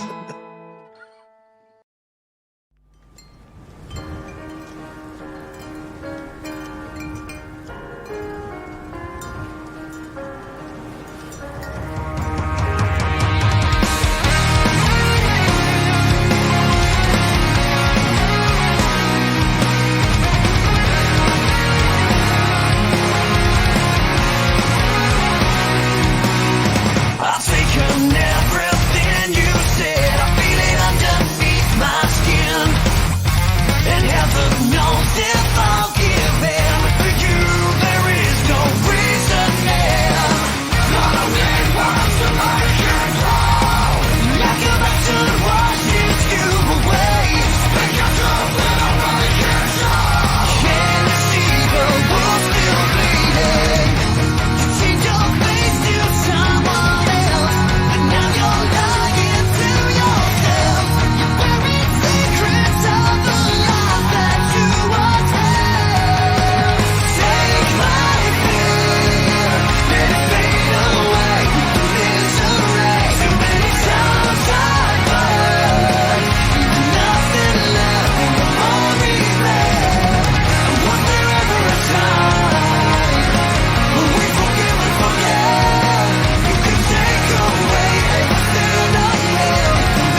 Let it fade away with the misery. Too many times I've heard nothing left but more regret. And was there ever a time when we forgive and forget? You can take away everything I love. This love needs to start again.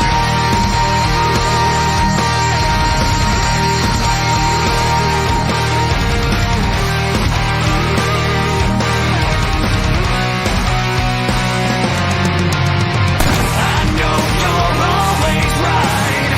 Peace of mind is so short. One day you'll realize it's so hard to sleep when you're always dreaming.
All these dice, my bank account busting. Never have enough, all of my friends judging. This one's oversized, this one hurts the most. Managing my heart, are you taking notes? Just one set and you're well on your way.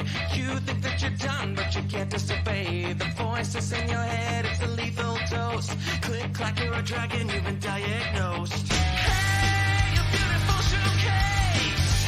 I need a set for every race. Building a small town. Hey, a beautiful showcase. A set for every classic grade. Hundreds raining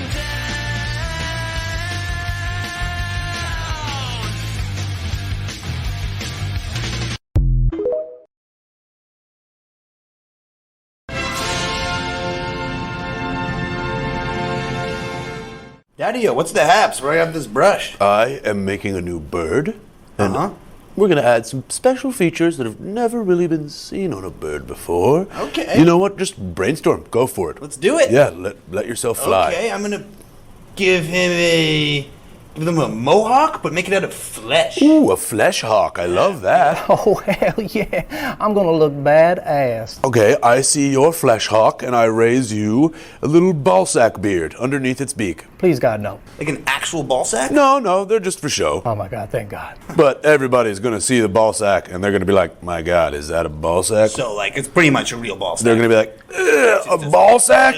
Oh, disgusting. Like, now it makes the flesh hawk not really as metal, just kind of weird. You know what we should call them? You know what their nickname should be? What? Cock. Oh, yeah. Please don't nickname me Cock. Here's a little bit of a twist, too. Sunrises. Sunrises? They hate them.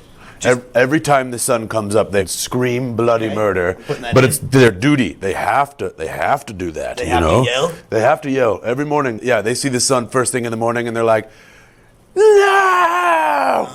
Okay, what if they yelled their nickname at the sun every morning? Just wake up and go, cock! We should maybe add a little bit to that so it's not just cock! Maybe like cockle-doodle-doo! Ooh, I like Sort of that. fun, so that everyone... Cockle-doodle-doo, bitch! Yeah! That seems a little bit more appropriate. So I never get to sleep in. That's a kind of bullshit. They have ball sacks. Yeah. They're going to be kind of douchey because of the little mohawks. Yeah, just They'll be yelling. grumpy because they have to wake up every morning. They're real cocks. Cocks. How you feeling about it, though? Oh, I'm probably going to kill myself. Hell yeah. Mm-hmm. What? I mean, we need him to wake people up. We should make him silly and dumb so we don't realize that it's pure agony. You have no self-awareness. And... Once you guys stop looking, I'm going to do it.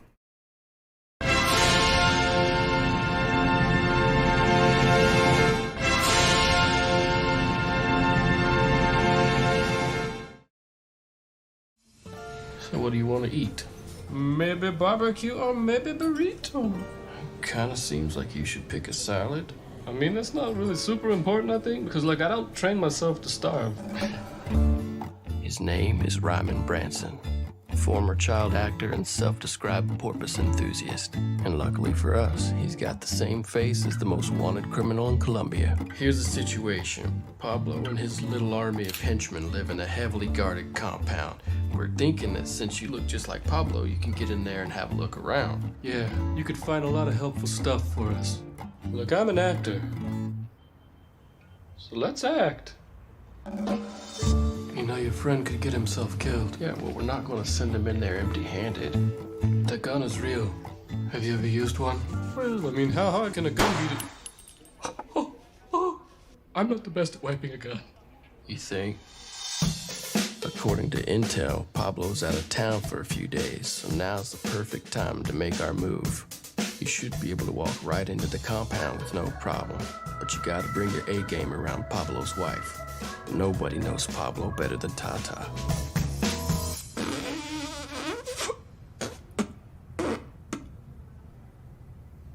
It's good, right? You like that? Oh, hey, Mexican food. Once you're safely inside, find out everything you can and report back. So what's going on? Pepe saw me pooping while I was eating s'mores and also crying. Hey, you. Bring it in here. Who are you? Your beautiful firstborn son? No, I don't think so. Are you there? Yeah, I am. Turns out I am incredible. So what have you learned? Well, I've learned I'm a great surrealist photographer. Guys, I need more rubber spiders. Press the corkboard so the entire manatee is behind the preacher. As a present, you get to put sunscreen on my legs. You're a pervert. It's not right. I don't need a balloon.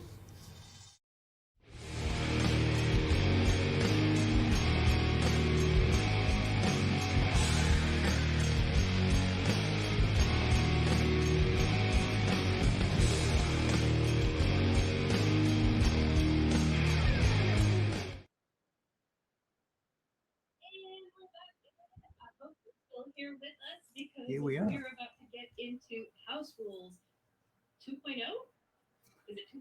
I don't know. We're expanding on what we've talked about. Right. More house rules. More house rules. Stuff.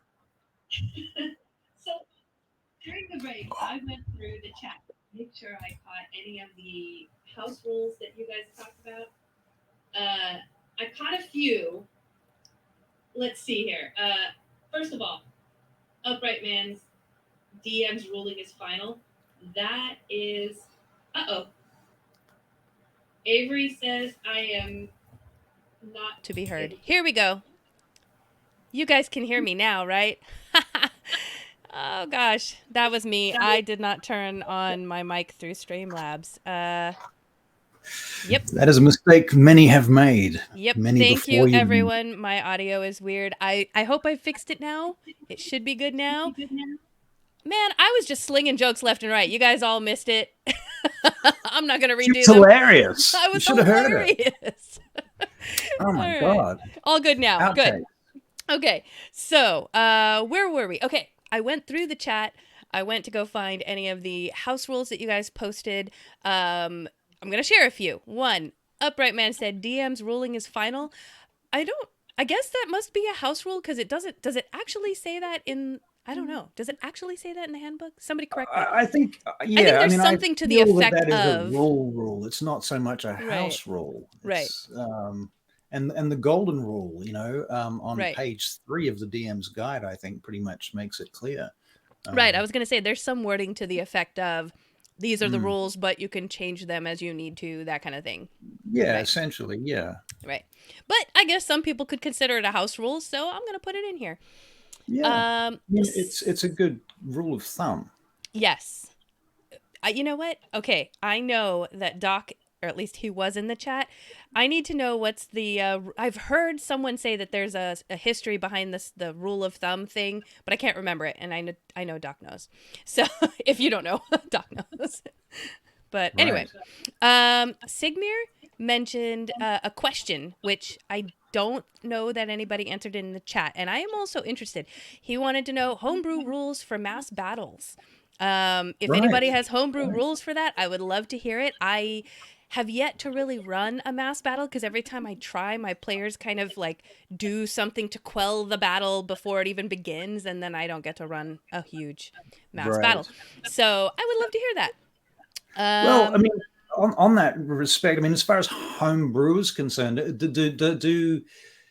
does DM's Guild and the various sort of smaller outlets that are publishing D&D material, it's 5th edition material, Right. but it's not official content, is that house rules? I mean, I guess, yeah, that must be up to interpretation because I feel like if it's not in the official guides, right? then Yeah. it is Essentially, optional. It's a house optional rulings, yeah. Yeah. Somebody made a house rule and then they wrote it down and now they're selling their house rules. Sounds good to me. Exactly. In which case, you should check out what's his name? Matt Colville's Strongholds and Followers, is it? Something like that. Yeah. He's got some great house rules for running battles and things. So, check that out. I will interesting. follow up with the correct name of that because I honestly Yeah, can't you know remember what? I kind of vaguely remember it too. And you're right. I remember the name Strongholds, but there's something else in there. Yeah, Strongholds and something. Excuse me. Anyway, Right. come back to that.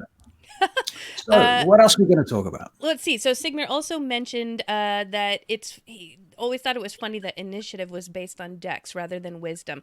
I'm actually curious if you could expand upon that because I'm thinking that you're applying wisdom because maybe they can use their like street smarts to figure out how to attack sooner, or I kind of want to understand that a little bit more.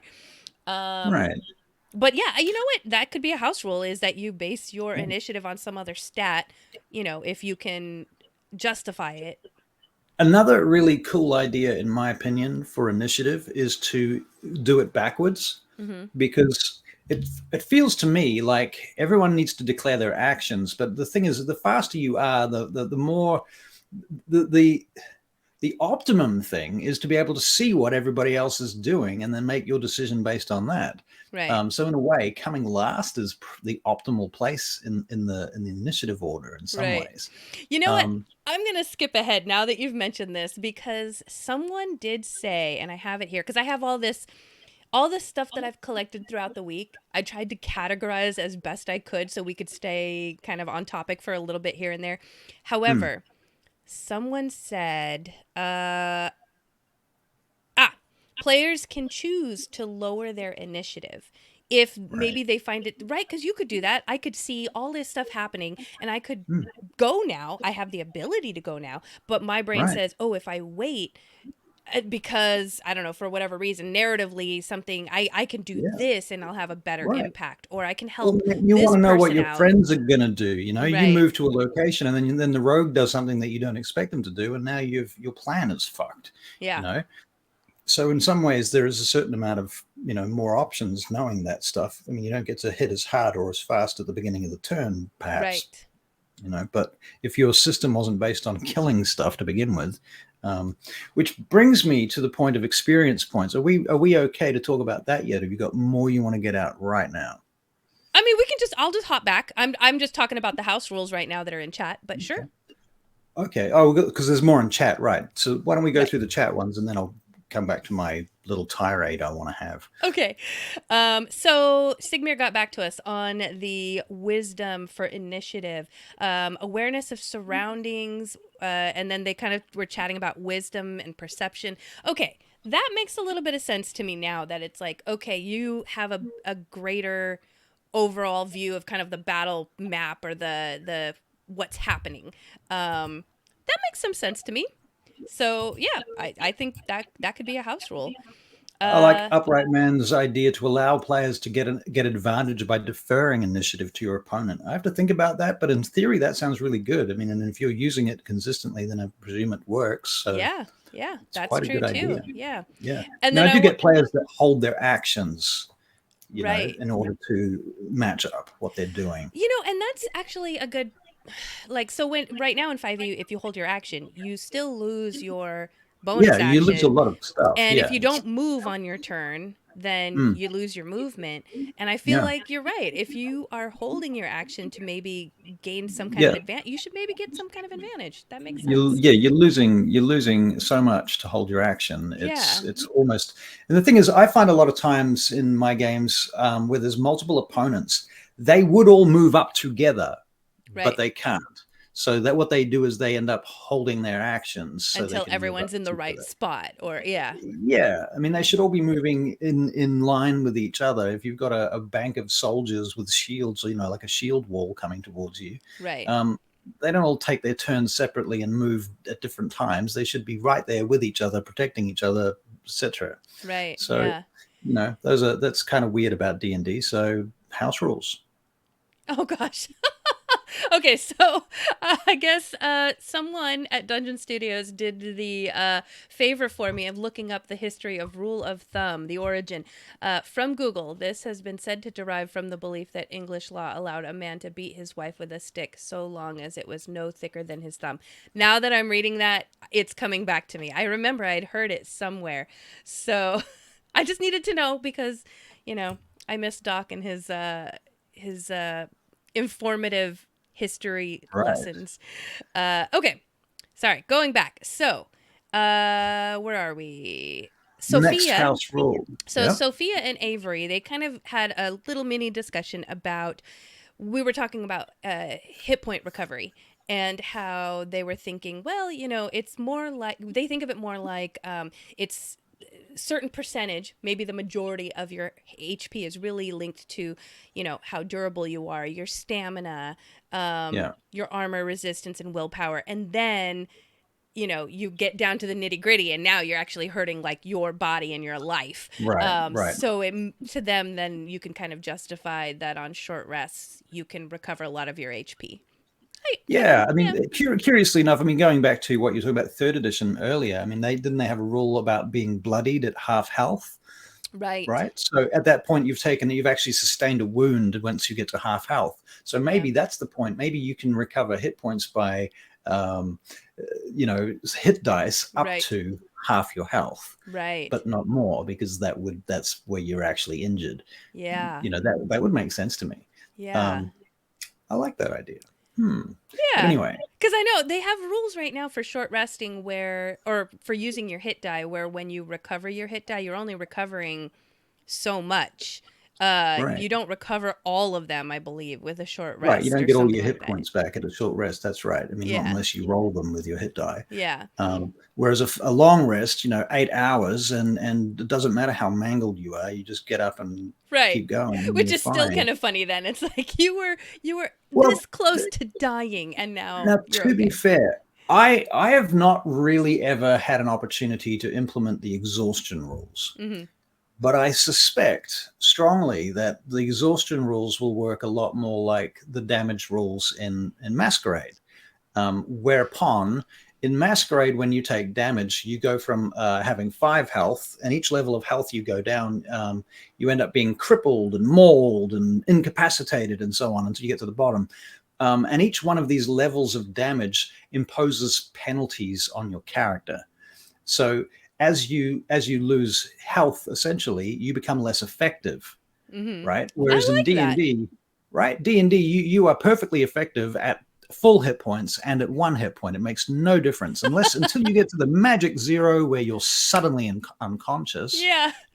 You're perfectly fine to do anything, which doesn't make a lick of sense. Isn't it so funny how, I don't know, some of these things I've never really thought of Right. until you explain it in that way, and I go, yeah, because Right. it just seems like you're just fighting your guts out until all of a sudden you faint. Right. is what- Yeah, right, exactly. It's this sudden thing that happens. Like there's a game called Recon, which was a Palladium game from the 80s, where you had 3 stats: strength, intelligence, and was it dexterity, I think. And so between those 3 stats, your strength was your hit points. And I think that's perfect. Like, because you can only pick up, if you're injured, you can't pick up as much stuff. You can't carry as much stuff. You can't hit as hard. Your strength and your hit points are very much connected, in my opinion. So I thought that made sense. Right. Yeah, so there's lots of ways of dealing with it. But I thought exhaustion does have some of those effects. Right. And if you're looking for those effects, that's probably the way to go. You can add that on top of hit points, perhaps. Mm-hmm. Yeah.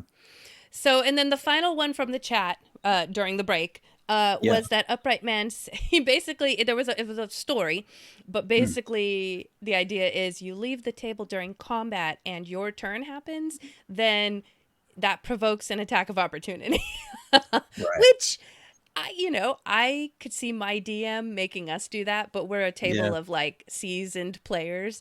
I might have a hard time doing that with some newbies, but it is definitely a good way to teach your players like to respect everyone's time and like don't go to your bathroom break until you've already like had your turn. Right, exactly. Yeah, I love Very that. nice. All right. Okay, So what was what your else we gotta make tirade? Did you go on Oh, your my tirade tirade. already? Okay, so experience points. Okay, well, I'm going to begin with some homebrew rules that I made up for Vampire the Masquerade. The story is this. I played Vampire for a very long time with a group of people. Ultimately, we played for 12 years. One campaign, 12 years. It's a long campaign. Now, if you think about how fast characters level up in most games, in D&D, you can get to like level 20 in about probably 2 to 3 years if you play once a week. If you play less often, it's going to be a bit slower. But we were playing Vampire for 12 years, and we didn't just play once a week. We played 2 or 3 times a week, sometimes 7 days a week, because it was a close little group. And you can only imagine how fast our characters leveled up. I mean, you don't have levels in Masquerade. You get experience points, and then you spend them on raising different abilities, skills, and powers, and so on. So it's like a point-buy system. And so thusly, your experience points in Masquerade, you would spend them at different rates depending on which part of your character sheet you were trying to raise dots in. And ultimately, I found that the characters were just leveling up too quickly. And it was getting ridiculous because characters that were only a few years old were now as powerful as some of the elders in the city, which didn't make any sense to me. So, I mean, that's because the game wasn't designed for people to, they weren't sort of thinking everybody's just going to play hardcore crazy like we did obsessively every day. Right. So, obviously that wasn't part of their system. But what I did to mitigate this in the end was I came up with a system called, at the time, we called it Skippy Points. And Skippy Points one Skippy point was 1/10 of an experience point. And you would get Skippy Points by successfully or by either failing something critically or succeeding at something critically. Doing it normally didn't really give you any Skippy Points. But if you got automatic successes from rolling 10s, because it's a D10 system, you would get a Skippy point for every 10 that you rolled. If you failed, you could potentially get them too with critical fails. And I could award them myself depending on situations too, for role playing and so on. But the objective here was to gain experience points and Skippy points to build up 2 experience points that you could buy stuff with, based on what you did. So I would always assign these Skippy points to a stat or to a skill. It wouldn't just be general stuff that you could just spend on anything. You would have to apply it to something that you had used. So you can't, if you want to learn something that you don't have, you'd need to get a teacher, and then you'd have to say, I want to spend this much time doing this thing with my teacher.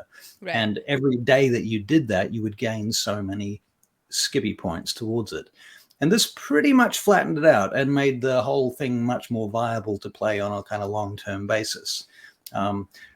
Running professional games with vampire players more recently, they want more experience points and they want their characters to level up fast. And so I had a bit of pushback on that there. But now, okay, so adapting these ideas to D&D, I feel that, okay, you've got the milestone system, and that's cool. I like that. I use it. But if you, and I've been thinking, you know, nobody's using XP anymore. It's almost like it would be something different to do is to use the XP now because nobody's using it. It could even be fun, you know, make a thing out of it. Right. So I thought, well, okay, how would I go about that? Because my first and major problem with XP in D&D is that you get it for killing monsters. I think that's stupid. So I'm thinking, what about you give XP to players for role-playing, for succeeding at casting certain spells? The XP, like, so basically you're gaining XP for doing things rather than for killing things. You're getting XP for role-playing. You're getting, you know, in small increments of it. Anything that moves the plot forward or reveals character gives you experience points, but things that are perfunctory, this avoids people running around trying to kill rats and spiders in order to earn 1 experience point so they can level up. Right. You know. Yeah, that's my DM did something similar to that when we were in the 3.5 system. We were using experience points, and then once we moved to 5e, we just went milestone. But he would say, because being seasoned and experienced players, we choose characters sometimes that are a little like crazy, wild, super mechanical, like, you know, we've been playing for a long time. So you know how to optimize your characters. Yeah, and or we'll come up with really crazy, you know, off the wall backstories. And so he would say, if you role play your character like to the T, even though it may not be the optimal decision, you know, or whatever. That was way back in the day. That was how he encouraged us to like not min max. That was really helpful for us to really get out of that mindset. Was, oh, well, yeah, my character's pretty dumb. I'm gonna do this stupid thing here real quick. Right, and it makes sense that you playing in character should be what you get rewards for. I mean, you can do it with inspiration, but the fact that you can only give 1 inspiration to someone is a little frustrating sometimes, because sometimes you want to be able to keep rewarding them for the thing that they're doing good. Yeah. You know, and so here was another thought I had along this line, was that rather than experience points being like in the hundreds or the thousands, you could do a system whereupon you have a hybrid system with milestones and experience. And instead of thousands of experience points, you could have like 5 experience points equals a milestone. Right. And you give out these experience points as the DM like you would with inspiration. And when you get an experience point, it goes towards your next milestone, and the group has to collect together. They have to collect X number of experience points between them in order to reach the next milestone. So they all level up at the same time, but that between them, they have to get so many experience points. I like that idea. I really do, because that was going to be my argument for milestone over XP, is that especially if you're running for not experienced players, or, you know, a group that doesn't know each other very well, then you kind of get the jealousy issues of like, well, they're leveling up so much faster than I am, or it's unfair ultimately, you know? Or, you know, like in my game, I have, you know, my husband works shift work and he's not always making every session, and then how do I calculate experience points for someone who isn't even here and I'm playing their character? That's right. And if somebody is doing a lot of role playing and another person is not so great at role playing, or they don't want to role play like that, you still get to give them their experience points, and the group still benefits from the person role playing. The person that's not role playing maybe is good at mechanical stuff, and you can give them experience points for what they're good at. Yeah. You know, and the group benefits, not just the person. So you're always playing for the team. Right. Yeah, I like that. Yeah, that helps with teamwork too. I like that. Yeah. Okay, so let's see. What are some other specific stuff I heard throughout the week? Potions. I heard if you want to drink a potion, you're using it's the action that's called use an object. So that could be a bonus action for some people. It could be an action for others. Yeah, I force people to take an action to drink a potion. Because to me, in combat, imagine you're having a fight. You reach into your bag whilst someone is trying to hit you with a fucking sword, pull out a can of Coke, open it, and drink it. Yeah. Good luck. There is no chance you can do that in a fight. Like, that's fucking ridiculous. Yeah. Honestly, that's the stupidest thing I've ever heard. So no, you cannot do it as anything less than an action in my book. And yes, you are going to have to take that action. I'm not going to allow that nonsense. See, and I was going to interpret the way that you said that sounds like if you drink a potion in battle, then you're inciting an attack of opportunity is what it sounds like. Right. Yeah. Well, that's exactly right. Well, Yeah. actually, you know what? That's what I'm going to do from now on. I'm going to incite an attack of opportunity. That is perfect. That is how it should work. Yeah. You're giving up your armor class too, because half of your armor class is your dexterity. And you know, while you're taking that potion or whatever, you're fucking around doing that. You can't concentrate on two things very easily, right? Like that, you know. So you're either drinking a potion or you're dodging weapon attacks, which is where your dexterity is part of your armor class, you know, right? Because your AC is what, 10 plus your dex bonus. That's you getting out of the way of stuff. Yeah. Right. And or parrying with your longsword or whatever weapons that you happen to have, because parrying isn't even in D&D. Yeah, so not anymore. Right. Well, I mean, technically there's a feat for it and so on. There are ways to parry, but compared to something like Palladium, where every time you roll to hit, the opponent got to roll to parry. As well, you know, and then you had to get past their armor class, then you had to do damage to their armor, and then you had to do damage to the person after that. So it was like 3 or 4 layers of getting through to somebody. Yeah. D&D is very simplified in that respect. Yeah. So, yeah.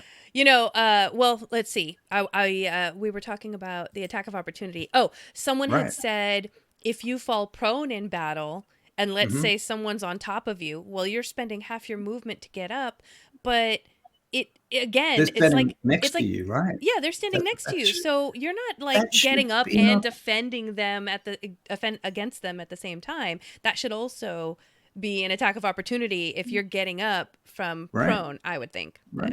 I don't disagree with that. I mean, I think that you can defend as you're getting up, but there's definitely a penalty to it. Right. Yeah, something to that effect. You know, it's like -5 armor class or something, at least that. Yeah. Okay, so then another person, I thought this was really interesting. For drinking potions, they said the player can choose to use bonus action or action. If they use the bonus action, then they use the default method for calculating health. If they use an action, then they get max healing, which I thought that was pretty interesting. I don't know that it makes sense narratively, but yeah. I like it. I like it.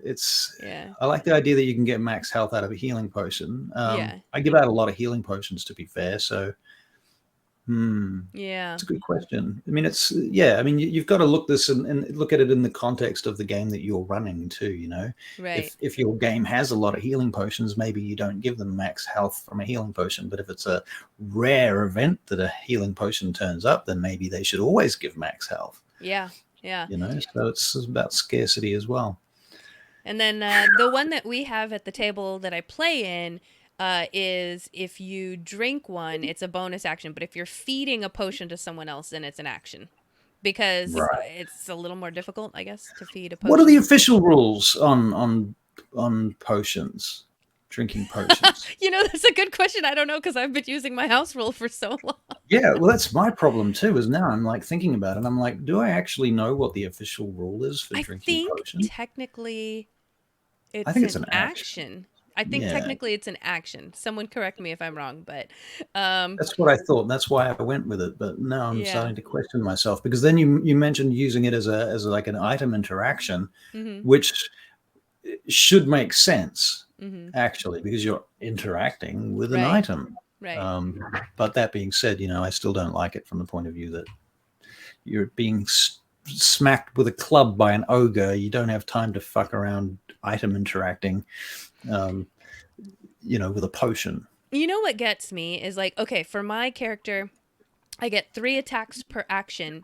And then I usually end up using my offhand attack because I don't have great things to do for my bonus action. So you get 4 my attacks. action economy is like that. But to drink a potion, is equal to at least 3 of my chain attacks. Like, that's so wild to me. I'm not sure I understand that. Well, I think so for me personally, like if you make an attack roll with a dagger, for example, and you've got 1 attack, right? Mm-hmm. You're not going, ugh. Mm-hmm. That attack is right. It's multiple attacks, really. But it's one chance to get through. Yeah, you know that's true.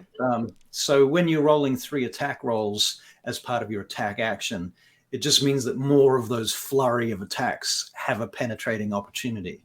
Right. That's how I see it anyway. So yeah, because if you limit it to like, that doesn't make sense. I mean, if you see how people really fight with daggers, they don't just go bonk, bonk, bonk, bonk, bonk. Well, that's nonsense. Yeah. So that's true. Yeah.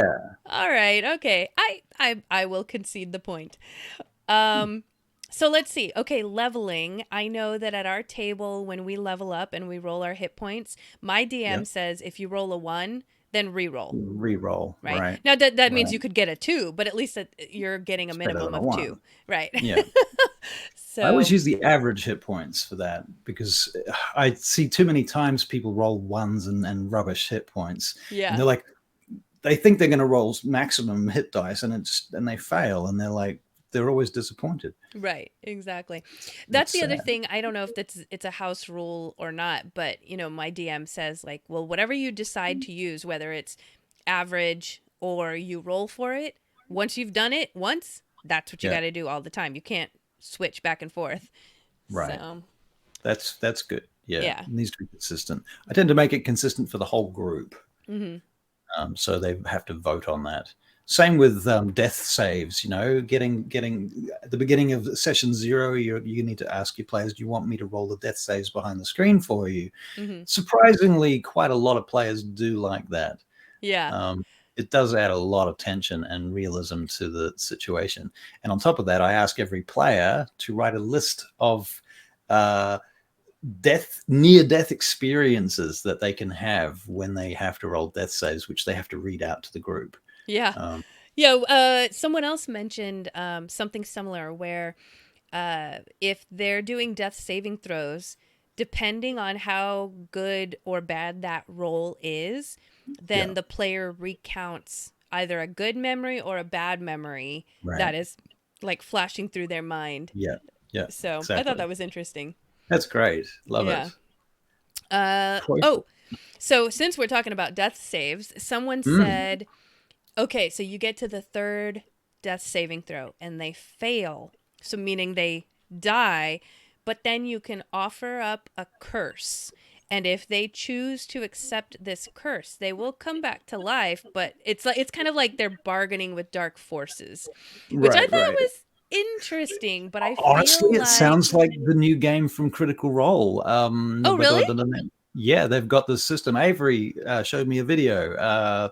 Avery, you can explain this. Come on. You know how it works.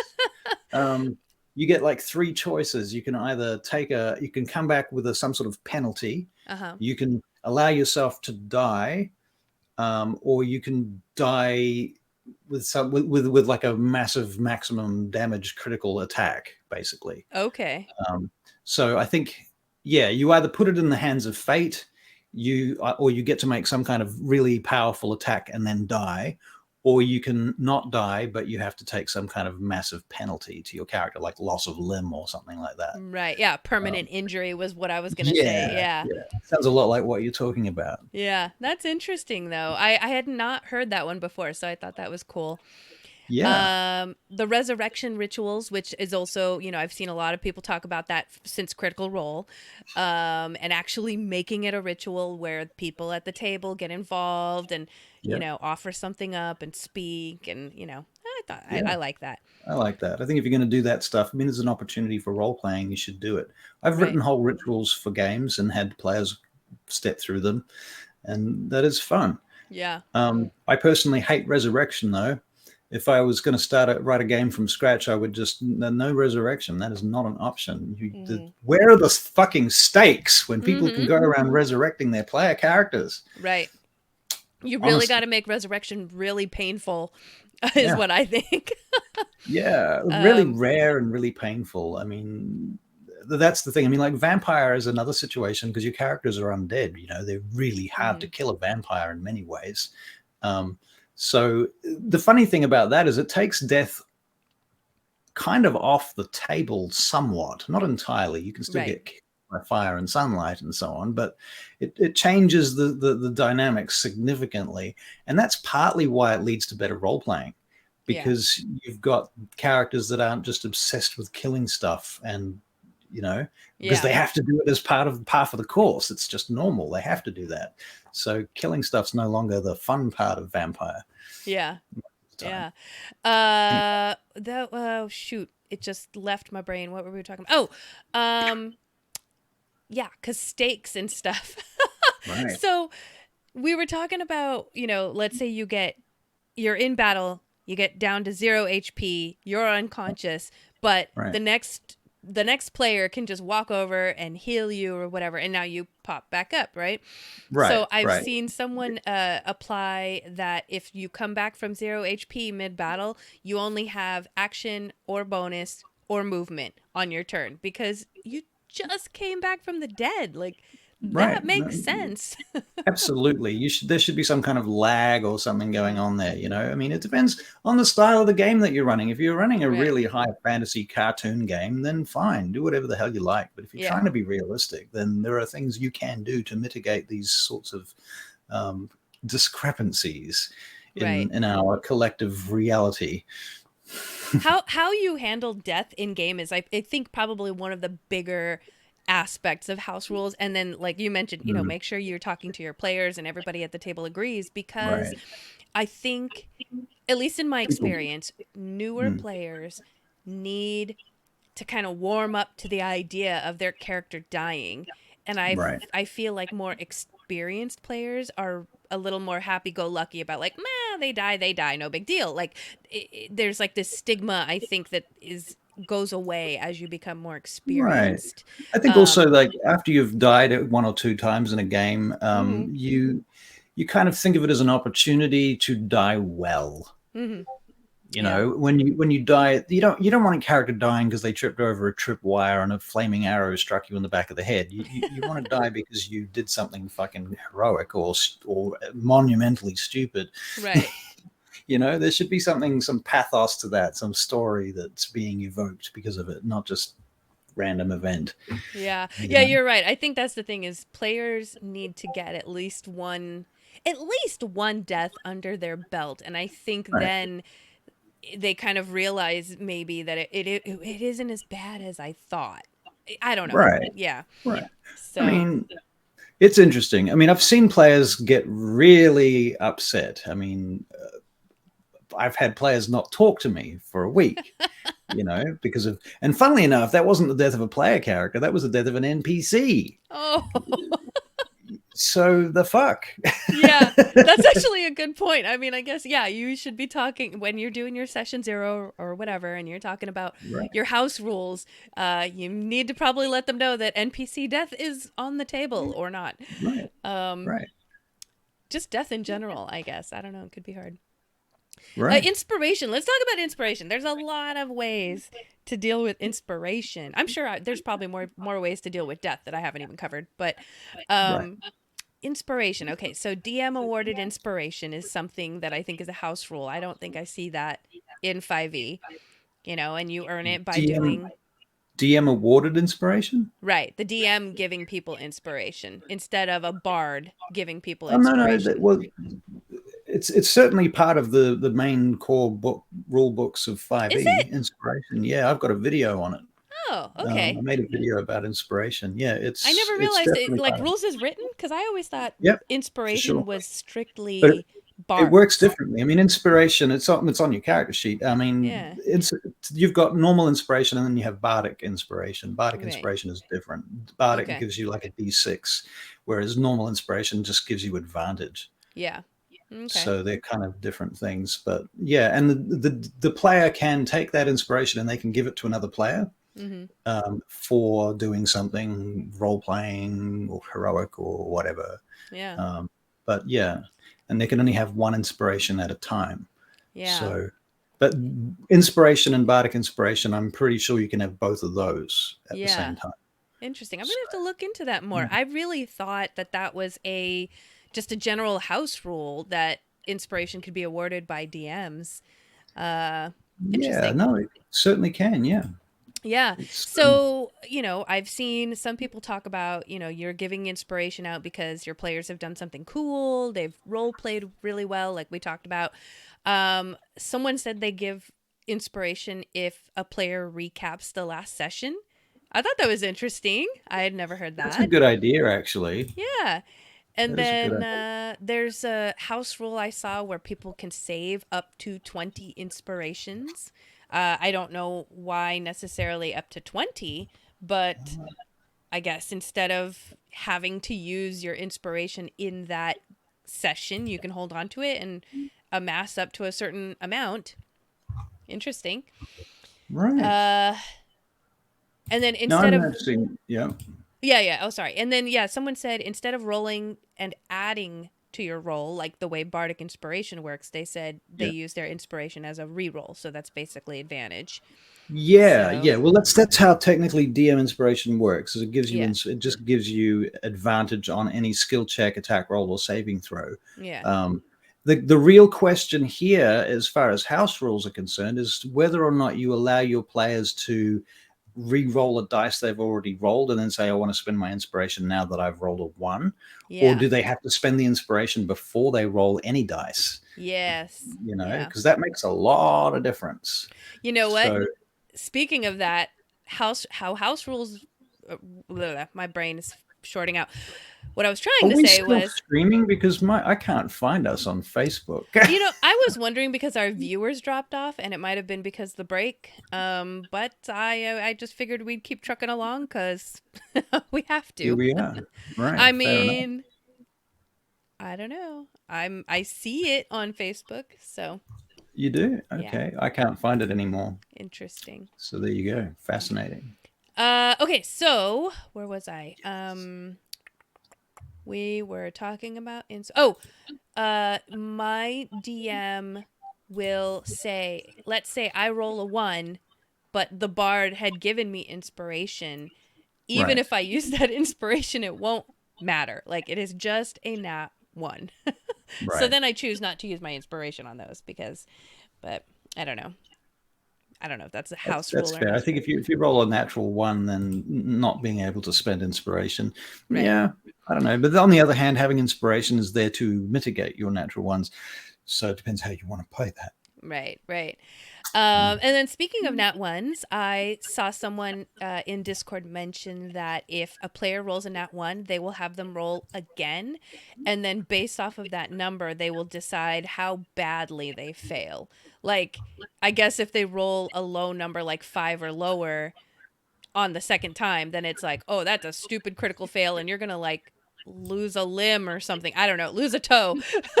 Whereas if they roll, a higher number on that second roll, then it's just like, oh, you tripped on a rock and, I don't know. Yeah. So that's interesting. Oh, let's get to the double and triple crits because I want to make sure we talk about that before the show ends. So someone did mention that if you roll a crit, then you re-roll. And then on that second roll, if you get over, this is what they said. If you get over 15, it's a triple crit. If you get another crit, you roll again. So then if you get 3 nat 20 in a row, anything you've been fighting just dies. Epically. Right. Although, according to them, it's never happened. Yeah, right. So it almost seems kind of like I'm trying to think of what's a sort game. of an exponential kind of thing. Yeah. Yeah, I'm trying to think of I don't know, Dragon Ball Z when you do like a spirit bomb or something. No, that's not a good analogy. I'll think about it. But right. Anyway. I like the idea. Yeah, I mean, there should be a chance that you can do monumental damage to something in one strike. I mean, it makes sense. And similarly, you could go the other way with the natural ones and the critical fails if you wanted to. Right. To make it fun. The one thing I will say though is like you think about a D20, right? You've got 1 in 20 chances of rolling a natural 20. That's a 5% chance. That's actually really high number. You know, if you But think to do about that 3 times in a row? Oh yeah, for sure. Yeah. It's fascinating. The maths behind it is all very fascinating. I mean, Right. I don't want to do the maths, but Yeah. it's I mean, because I've interesting. definitely seen that it's possible to roll 2 20s in a row. I've seen it. Oh yeah, But yeah, I've 3 seen I've that. never seen, so that would be interesting. I've seen someone roll 4 1s in a row. Oh, wow. That was mind blowing, and that was their first time playing D&D too. So Wow. amazing they kept playing. Yeah, I know, right? You just feel so Right. badly for them. So the other thing we talked about before was like if you get a nat 20, then you just get max damage or some kind of like I mean, Right. yes, you get to double your dice, so you're already doing a lot of damage, but something additional to that to make sure that it's an impactful hit. Right. Yeah. Makes sense. We talked about skill checks. If you crit on a skill check, something really cool happens. Somebody said like they rolled a nat 20 on a religion check, so while their cleric was praying, their deity actually appeared in front of them. Which I guess narratively that would be really cool. Yeah. Let's see. We already talked about role playing. Whatever you say at the table is considered in character, or if you say it, then you play it. Which I like that phrasing better. If you say it, you play it, because I have had some people say, well, I'm going to do this. And then as soon as I start to describe something Narrate that, yeah. and they think that maybe it's bad, they go, oh, wait, no, wait. And I'm like, Yeah, yeah. right. No, you've done that now. It's too late. Yeah. I mean, I agree with you largely, but I think that there are times when you have to bear in mind that the player and the character have 2 different kind of perceptions of the situation. There are times when the character is there. They're the one in the room looking around. They know how dangerous things are, and they know the orientation of things, especially in theater of the mind. Whereas the player doesn't have as clear a view as what the character does. So when the player says, I'm going to do a thing, are they aware of all the factors that their character should be aware of? So it's got to be fair in that respect. But that being said, players do go off and run at the mouth sometimes, and jump the gun and just go in without thinking. And I'm going to punish you for that. It's going to happen. Oh, there were some really interesting ones about initiative that we hadn't talked about earlier. So more initiatives. Yes. So Wow. I have done this, and I think someone mentioned it in the chat earlier, where like as the DM, all the baddies on the field will either be 1 initiative or maybe 2. Like I'll have different tiers of baddies, and so one is like this one guy who has magic, and then now there's these 5 minions. So the 5 minions will be on 1 initiative, and then Right. Sometimes they use types of monsters too for that. Right. So all the orcs go on this turn, all of the red fangs of Sharagas go on this turn, all the blah blah blah go on this. Yeah. Right. So one that I saw, which was interesting, was that that you roll at the beginning of the session. Everyone rolls initiative. And then it just stands like that until the encounter happens, because that seems quicker somehow than if you do it in session, mid-session. Yeah. In fact, I tend to get to the end of an encounter and get everyone to roll initiative long before the encounter comes up. Oh, okay. I do this whole speech where I say to them, hey, I know we're playing Dungeons and Dragons, and very occasionally, and I know it's very rare, but sometimes, occasionally, combat comes up. So just in case, we're going to roll for initiative, just in case combat comes up at some point in the potential future. And of course, everyone has a little bit of a laugh, and they roll their initiative, and sometimes it happens right then and there, and other times they have to wait, but the other way to do it is with a group going around the table, and just stay in the order of the table is quite handy. Honestly, that's the easiest way to run initiative if you're at a convention or something like that. You don't know people's names or characters and stuff, go by the table order. That's true. That's a good point. And then we already talked about players being able to choose to lower their initiative, which I thought was interesting. Although I feel like that would be easier if you have something like I do, where it's easy to manipulate the initiative order that you're tracking. And then I saw one where it was group initiative. So basically, the entire the players as a group have one initiative. Somebody decides to roll, and that is the group's initiative. And then the DM has one initiative. And then each player, you just now look at your dex mod to decide, okay, who's going first, Which who's order going they're gonna second, who's go going in. third. But what's interesting about that is usually you will have one or two players that have the same dex mod, and so they can kind of use strategy and decide in a round, like, well, you get to go first this time because you have the thing, or you go first this time because, you know. So Well, I kind of like that. That's interesting. Yeah, I do like that too. It makes me think of in second edition we had the system where different weapons had different initiative modifiers. Mm-hmm. So a longsword, for example, was like kind of a medium thing, whereas a two-handed sword would give you a minus something penalty to your initiative. Yeah. A dagger would give you like plus something. I can't remember what the numbers were anymore, but I'm thinking it's like a +1 or a +2 to initiative. So different weapons had different speeds. And so they would change your initiative, basically. Yeah, no, that makes sense. Does make sense. So, but I think, 5th edition, they tried to simplify all that, so understandable. Yeah.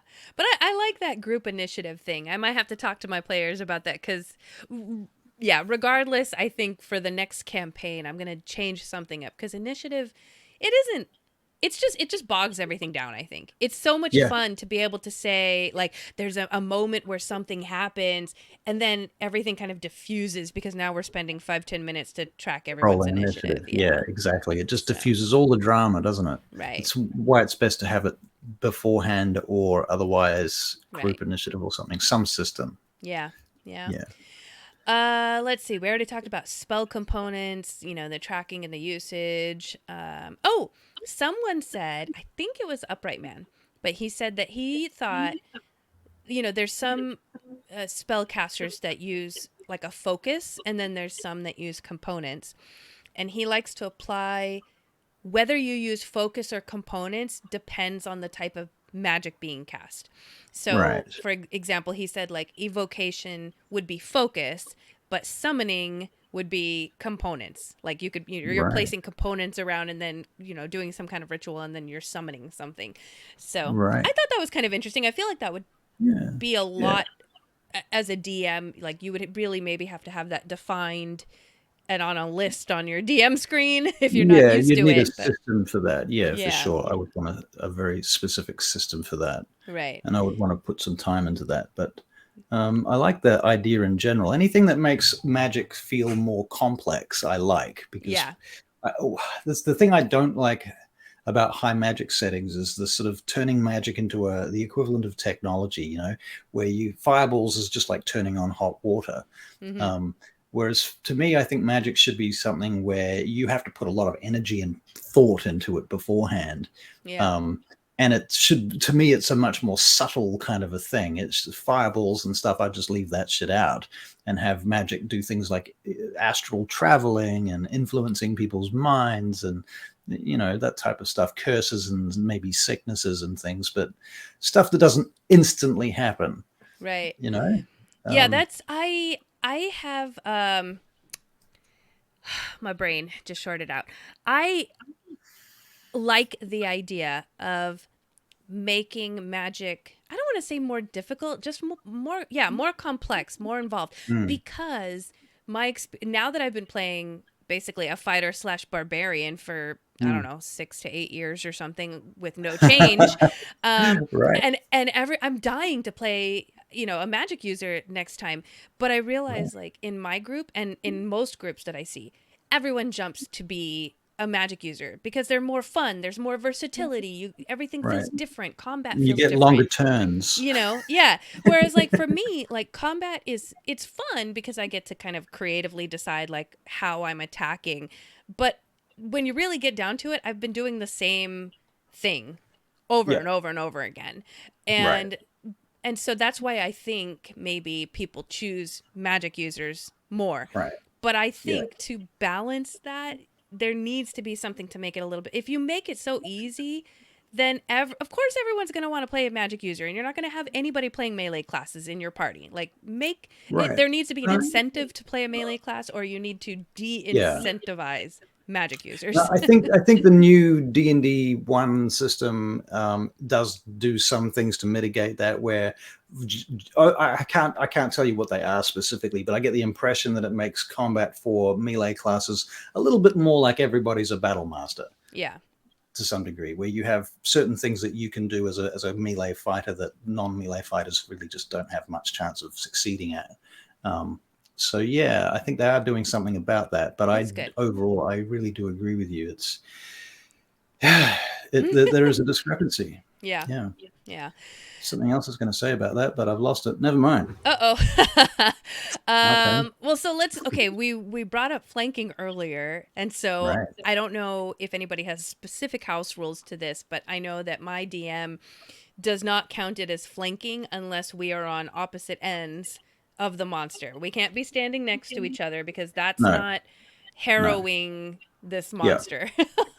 No, that's right. Flanking has to be opposite sides of a creature. Yeah. And if you're using a grid, there are specific rules about that too. They can't be on the same side of the monster on the grid. They have to be offset, right?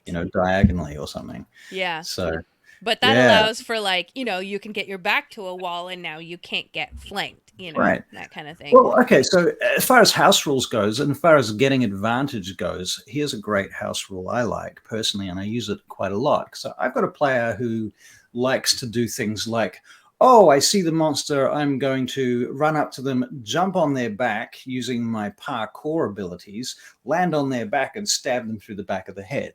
Now, D&D doesn't have any rules for that. Right? That's pretty much not explicitly allowed anywhere. You can go in there and you can attack the creature, but there's nothing about jumping on it. You can. So my answer to that, and I found this house rule online. It's not mine, but it's kind of, they called it like a cinematic attack action or something like that. So what you do is you give the player a chance to make an athletics check. If they succeed at the athletics check, they get advantage on their attack because they did the thing. Mm-hmm. If they fail at the athletics check, they get disadvantage on the attack because they failed to do the thing. So they still get to attack either way. One is with advantage, one is without advantage, and there's an athletics requirement in the middle to actually see if they can jump onto the back of the monster and try and stab it through the head.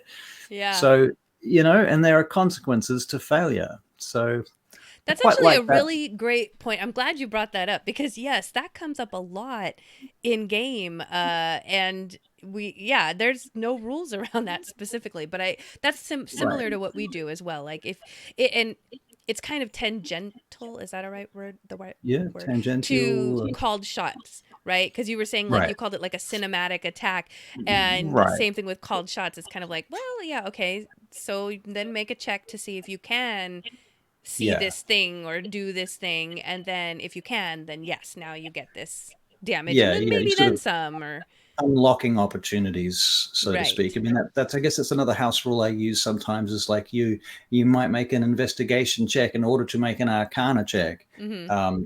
You have to find the sigil before you can decipher it. Right. So there, layers of unlocking checks can be a thing that's not necessarily described in the DM's guide. Right. Yeah, that's like when my Goliath player was like, well, can I see if he has any old injuries that I can attack? And I was like, well, yeah, let's roll and see if you can see that. And then, sure, you see that? Yes, now you know that the right knee is a weak point. And then he went straight for it. Right. So there's also other things I feel like, to me, kind of obvious things. Like we have the saying, we all know that if you have higher ground in a combat, you should have some kind of tactical advantage, tactical advantage for higher ground, right? Yeah. Why don't you get advantage for standing on a set of stairs and fighting down at an enemy? There's nothing in the rules about that. Height should grant advantage, or potentially disadvantage, depending on which end of the bargain you're on. Yeah. So that could be a house rule. Yeah, definitely. And then lastly, for combat and mechanics, I don't know if it's rules as written, but I've seen it played mostly where if someone has advantage, but then they have disadvantage because of something else, then that cancels each other out. That's right. That's rules. Right. And then if you have advantage, but then also something else is giving you advantage, they don't stack. Whereas, No, they don't. yeah, my understanding is there's some folks that will use a house rule where they will let advantage stack or disadvantage stack, and I'm not entirely certain how. I would that let it stack, works. but I wouldn't. It wouldn't give you. So okay, so say I've got advantage because I'm flanking, but I also have advantage because you're prone, Mm-hmm. right? Right. So I would technically have a double advantage, but I don't have that because the rules don't allow it. But Right. something gives me disadvantage, like for example, the creature on the ground that's prone that I'm flanking casts darkness. Right. Right. So now I have disadvantage because of the blinded condition to attack it. Right. But I've got 2 sets of advantage on me and Yeah, one versus set one. of disadvantage. So I Yeah. feel that there should be 1 advantage left over. Yeah. Does that work? I don't know. I mean, personally, I think in that particular circumstance, I would probably still say no. I would probably still say no, you do not have advantage. Right, because with magical darkness, it's like, what is giving you advantage to see through magical darkness? Or, nothing. I don't know, yeah. You can use tremor sense or something, yeah. to sense what's going on, but who has that except for one of my players? God damn it. Right. So, yeah, I just thought that was interesting with the advantage and disadvantage stacking. Just like you, I think I would have to think about it a little bit more. Yeah, right. Anyway, let's see. We talked about crafting a little bit, which is definitely a house rule, homebrew kind of thing. How much gold does it cost or time does it take to make something? Yeah, kind of have to come up with that on your own. Oh, yeah. Downtime. I don't know if there's actually any rules as written, but 9 times out of 10, my players and the game that I play in, when there's downtime, we go to a tavern. We get drunk. And my DM has to do all kinds of constitution checks and rules for us drinking and being drunk if something happens. Right. Yeah. What I are do the that effects? too. Every time you drink something in my game, you make a Constitution saving throw. Right. And if you fail, you're at disadvantage for the next hour. Right. But it also, like, he'll get it down to the nitty gritty of, well, this is, I don't know, dwarvish ale. And if you're a dwarf, no Constitution check. But if you're, a halfling. Right. Well, dwarves have resistance to poison. So, yeah. If you consider it the poison condition as the outcome of the alcohol, dwarves do have resistance to alcohol. Yeah. Yeah. So it's quite handy. Yeah. I just came across another death save house rule. Check this out. Failed death saves only reset after a long rest. Ooh. Whoa.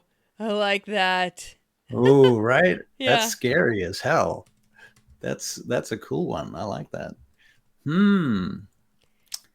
Yeah. Okay. Sorry, I was getting a message and I was like, what's happening? Okay. What's going on? I know. Okay, so unless I've missed something, I feel like we've covered a really House wide rules. range of house rules. We had an enormous amount of engagement in the chat tonight, which I really appreciated. You guys gave us some really interesting ideas, and I could tell that you guys were kind of feeding off of each other and getting great ideas. Yeah. I love that. Keep it going. If you watch this video and we're no longer live and you watch it somewhere, keep that going. Put it in the chat if you have ideas. Share with your friends. And give us video responses if you can. We'll include them. Yeah. Oh, that is great. Yes, we talked about that before. Send us. You can either come to our Facebook page and post it at Dungeon Studios. You can send it to. You can find us in Discord. Email it to us. Email it as to a link us. from upload it to YouTube and send us a private link if that works for you. Yeah, however you want to send it. If you send us a video answer, we will figure out how to put it in a video before our show. And we'll give you inspiration. Yeah. We will give you inspiration because we can do that because we're DMs. Yeah, and we've DMs. decided that it's rules as written. All right, Exactly. folks. So that's it for tonight's show. I hope to see you guys next week, hopefully with some very good news. And I guess that's it. When you talk nerdy with friends, you always have a good time. That's not right. These days can be fun days when you talk nerdy with friends.